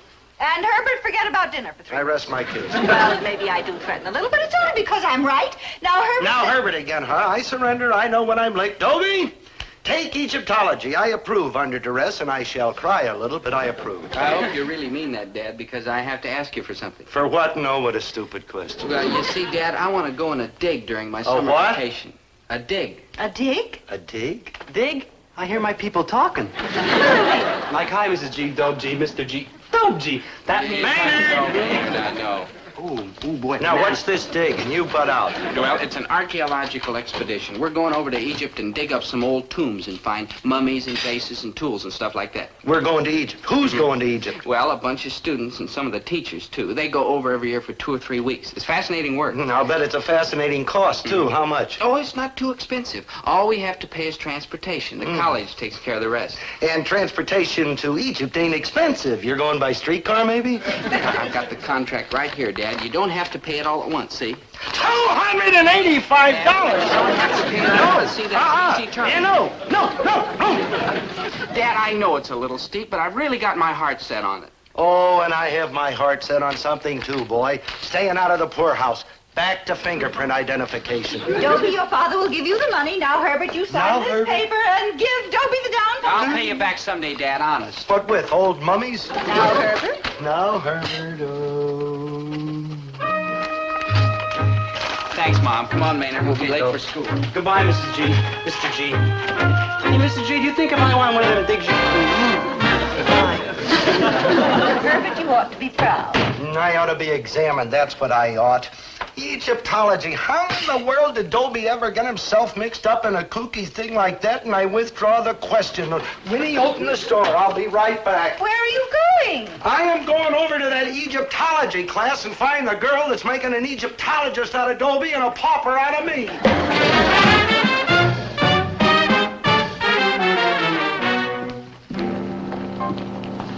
Hey, Dobe. I'd like to ask you a question. Do you really dig this Egyptology, like for real, really? Like for real, really. Oh, you're joshing. Maynard, why do I usually take a class? Because you're chasing after some chick. True. Now look around. Do you see any chicks in this class?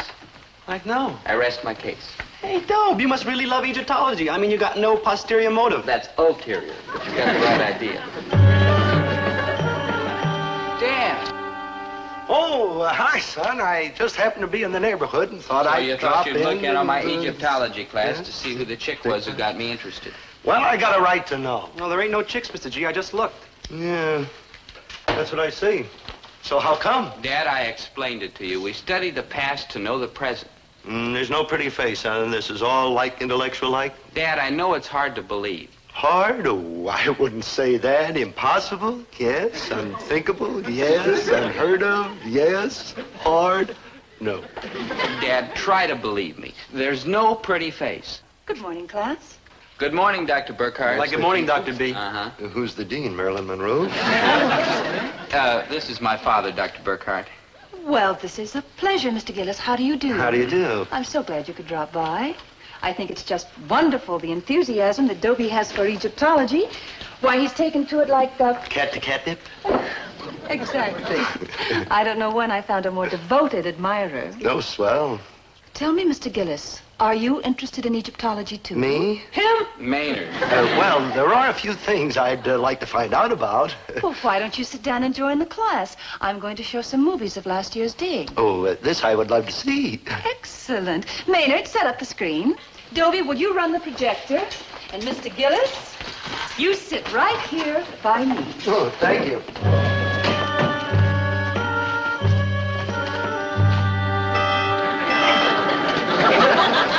Doctor, just what kind of a doctor are you? A surgeon, eye, ear, nose, and throat, what? Oh, I'm a Ph.D. That's a doctor of philosophy. Oh, yeah, the kind of doctor who don't do anybody no good. Medically, no. Do you mind if I ask you another question?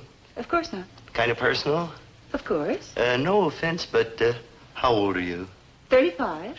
No offense. No offense. And this teaching job, it's civil service? Yes. Why? When you go on these digs, who all goes along? Oh, a group of students and, of course, some teachers. Oh, yeah, like chaperones, huh? Oh, well, we don't look at it quite that way. I mean, after all, we're all out there for the same purpose. Yes, but you do stick together, you know, kind of keep an eye on each other. No. Most of the time we work in teams. How many on a team? 2. As a matter of fact, I've decided to team up with Dobie this summer. He's so eager. Oh, that he is, and you're 35. Yes. And civil service. Yes. Ready with the first reel, Dr. Burkhardt. Oh, fine. Roll it. I'm afraid our photography isn't very professional, Mr. Gillis. Our cameraman was pretty shaky. Class, now here we are at Luxor. We had just discovered the tomb of King Ahmes. It's 18th dynasty, of course. Oh, of course. My teammate has just crawled into the tomb, and now he's handing me a burial urn. Tell me, Doctor, is this the way you always dress on digs? Oh, yes, we're not at all formal. Comfort is all that counts. I think you'll find this a particularly beautiful specimen. Note the long, clean lines. I'm noting. Sometimes we were so excited by our discoveries that we kept working even after dark.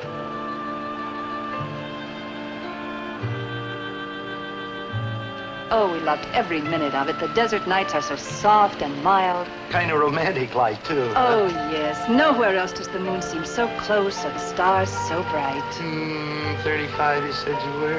Yes, Mr. Gillis. Twice, Mr. Gillis. Then I suppose you don't remember Rudolph Valentino and the Sheik, do you? No, Mr. Gillis. Well, I do. And them desert nights and the moon and the stars and Valentino riding across the sand on that big white horse. The girl takes one look at him and turns into putty of... That's very interesting, Mr. Gillis. Putty jelly of... Maynard? Maynard? No, Maynard. Get the lights. I'll rewind and put on the next reel, Dr. Burkhardt. Oh, must you go? I think I'd better. I've got a lot more to show you. Oh, thanks, Doctor, but I've seen enough.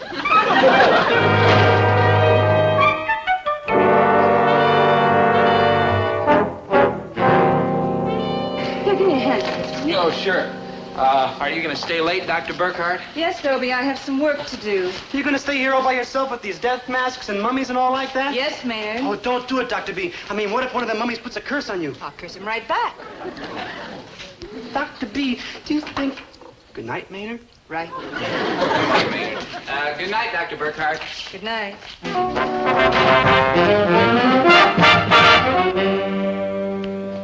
Hi, Mom, Dad. Sorry I'm late. I was tied up at school. Egyptology. Yes.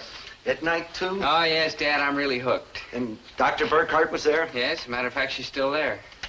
Oh, my son, my son. Never mind. Go have your dinner. It's on the stove. How about you? We've had ours. She had hers, me, I couldn't eat a bite. What's with him? Oh, my son, Have your dinner before it gets cold.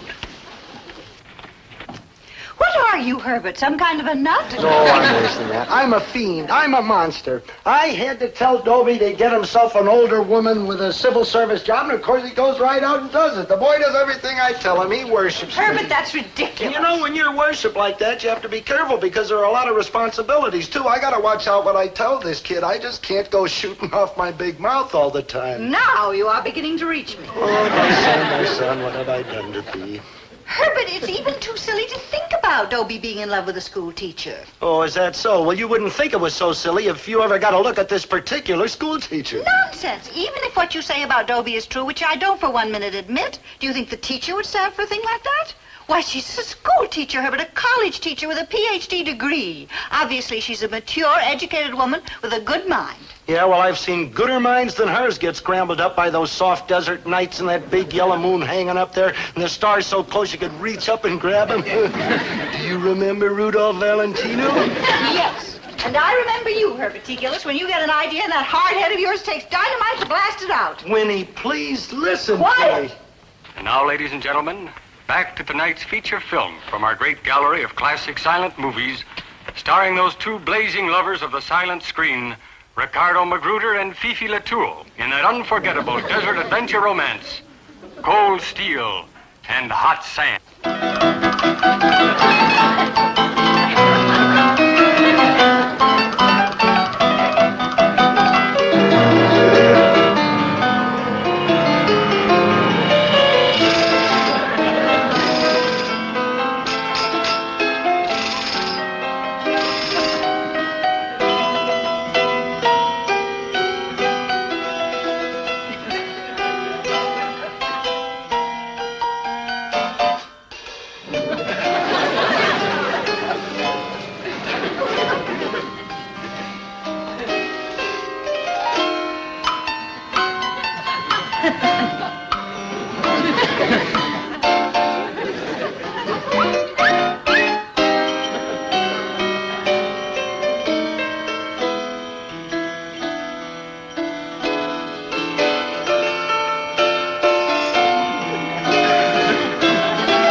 Heart. Mr. Gillis, what are you doing?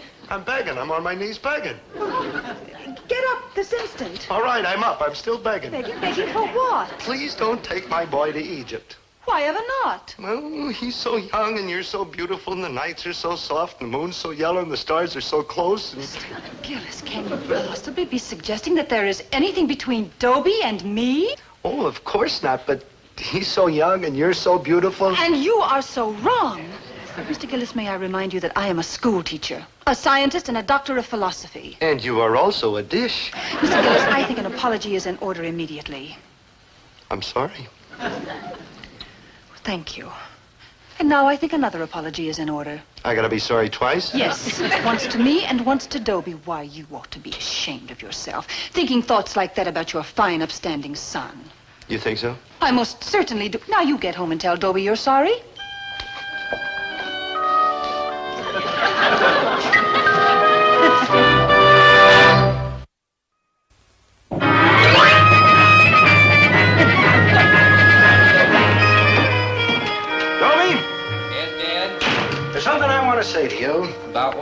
About Dr. Burkhardt. Oh? What about her? Well, she's a fine woman. She sure is. Yes, Dr. Burkhardt is a fine woman. Yes, sir, and good looking, too. Yes, and she is, did you say she was good looking? Don't you think so? Never mind what I think. Do you think she's good looking? Sure, Dad. How good looking? What do you mean? Don't be dense, boy. I mean, how good looking do you think she is? Pretty good looking, medium good looking, good looking, extra good Well, looking? I guess I'd say somewhere between good looking and extra good looking.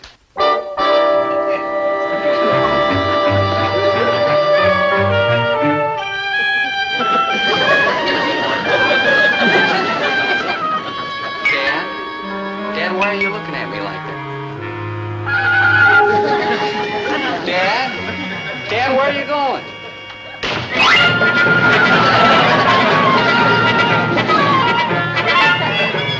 Doctor? Please don't take my boy to eat. Oh, now, Mr. Gillis, now you get up at once and stop this nonsense. I thought we had it all settled. Look, I know there's nothing between you and Dobie here, and if you wanted to take him out and dig up Cleveland or Duluth, I wouldn't worry for a minute. Or if you wanted to take him to Denver or Seattle or some other nice, cool, temperate place like Hudson's Bay where the moon's just a sliver and you can't hardly see the stars, psst, okay, but don't take him to Egypt where the nights are so soft and the moon's so yellow and the stars are so close. Mr. Gillis, may I ask you something? Anything. What are you, some kind of a nut? Doctor, will you please tell Dobie he can't go with you? I most certainly will not. And then I'll just have to play it the other way. I'll just have to tell Dobie he can't go. Oh, Mr. Gillis, you can't do that. I mean, Dobie's crazy about Egyptology. Why, this dig will be the greatest thrill of his life. That's what I'm afraid Oh, of. Mr. Gillis, be reasonable. Doctor, who tells him, me or you? You're determined about this. Your mind is set? Like concrete? Yes. Very well, Mr. Gillis, I'll tell you what I'll do. If you let Dobie go on this dig, I'll stay home. Oh, it doesn't matter about me. I've been on a lot of digs, but this is Dobie's first one, and I'm not going to let you take it away from him. He goes, and I stay. But Dobie won't go if you don't go. Oh? Why don't you ask him? It's just what I'll do.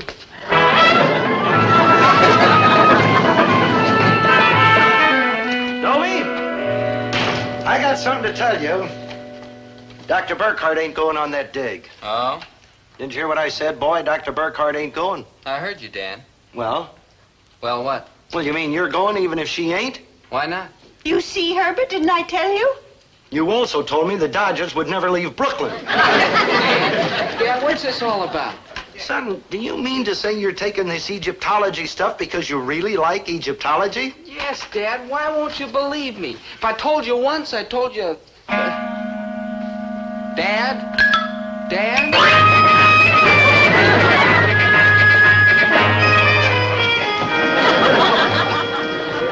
So, you found out that Dobie would go even without me. Oh, Doctor, I was wrong, dead wrong. What can I do to make it up to you?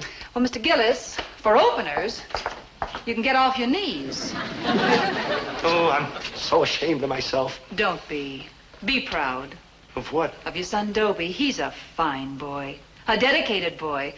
How I wish I could be there when he first sees the pyramids. Doctor? You are going to be there. Oh, but Mr. Gillis, Oh, you said... I know I said a lot of goofy things, but there's no reason in the world why you shouldn't go with Dobie. No, there really isn't. And I'm going home right now, and I'm going to tell Dobie that he's going to Egypt, and you're going to Egypt, and everybody's going to Egypt. You do that, Mr. Gillis. Good night. Good night. Oh, and Mr. Gillis, you do try to stay home this time?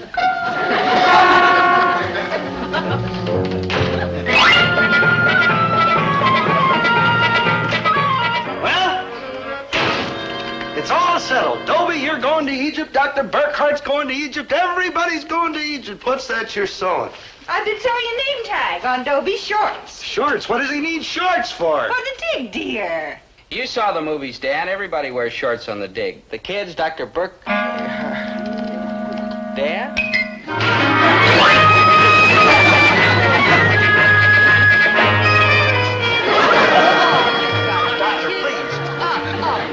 Doctor, please listen to what's in a father's heart and do me a favor. What? When you get to Egypt, don't wear shorts. Shorts. Shorts. All right. You promise?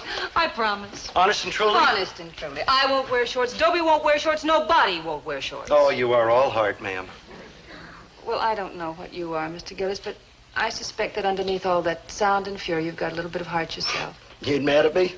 No, Mr. Gillis. No, you are all heart, Dale. Thank you. And on top of that, you are a very good-looking woman. Thank you. And if we'd had teachers like you when I was going to school, I'd still be going to school. Yeah. Good night, Mr. Gillis. No hard feelings? Certainly not. Good night, Mr. Gillis.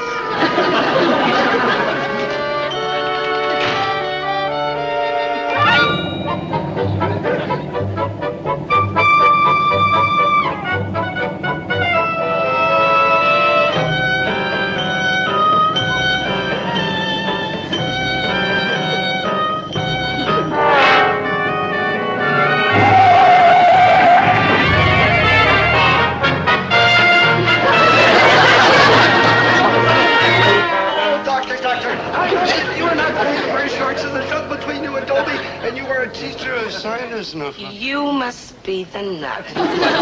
Dr. Burkhardt warned me that some nut had come sliding in here on his knees, and yep, here you are. Where's Dr. Burkhardt? The doctor's gone, but she left a message. She said if the nut comes back, that I should say, if he has anything more to tell her, he should write her a letter, care of the Great Pyramid, Cairo, Egypt. You are the nut, aren't you? I cannot tell a lie. I'm the nut.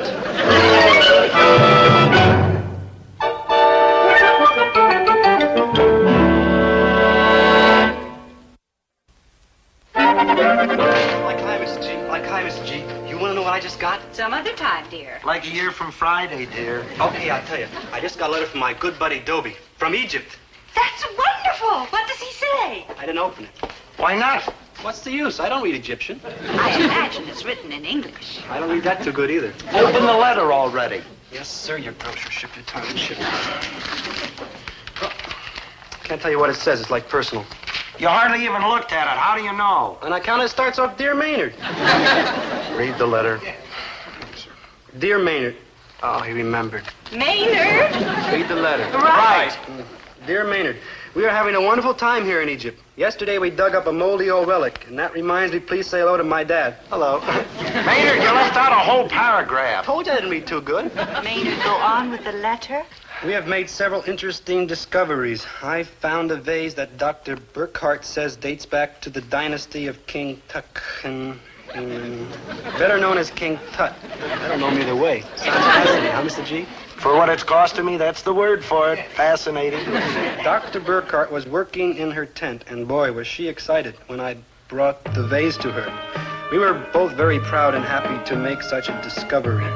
It was the high spot of the entire dig so far. Dr. Burkhardt really puts her heart into her work out here on the desert.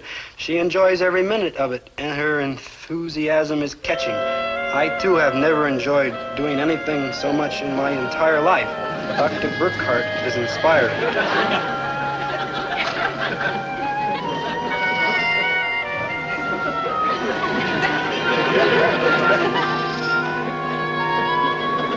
The nights here are gorgeous. The moon is so close and the stars are so bright, and I feel like an entirely different person with new ideas about many things.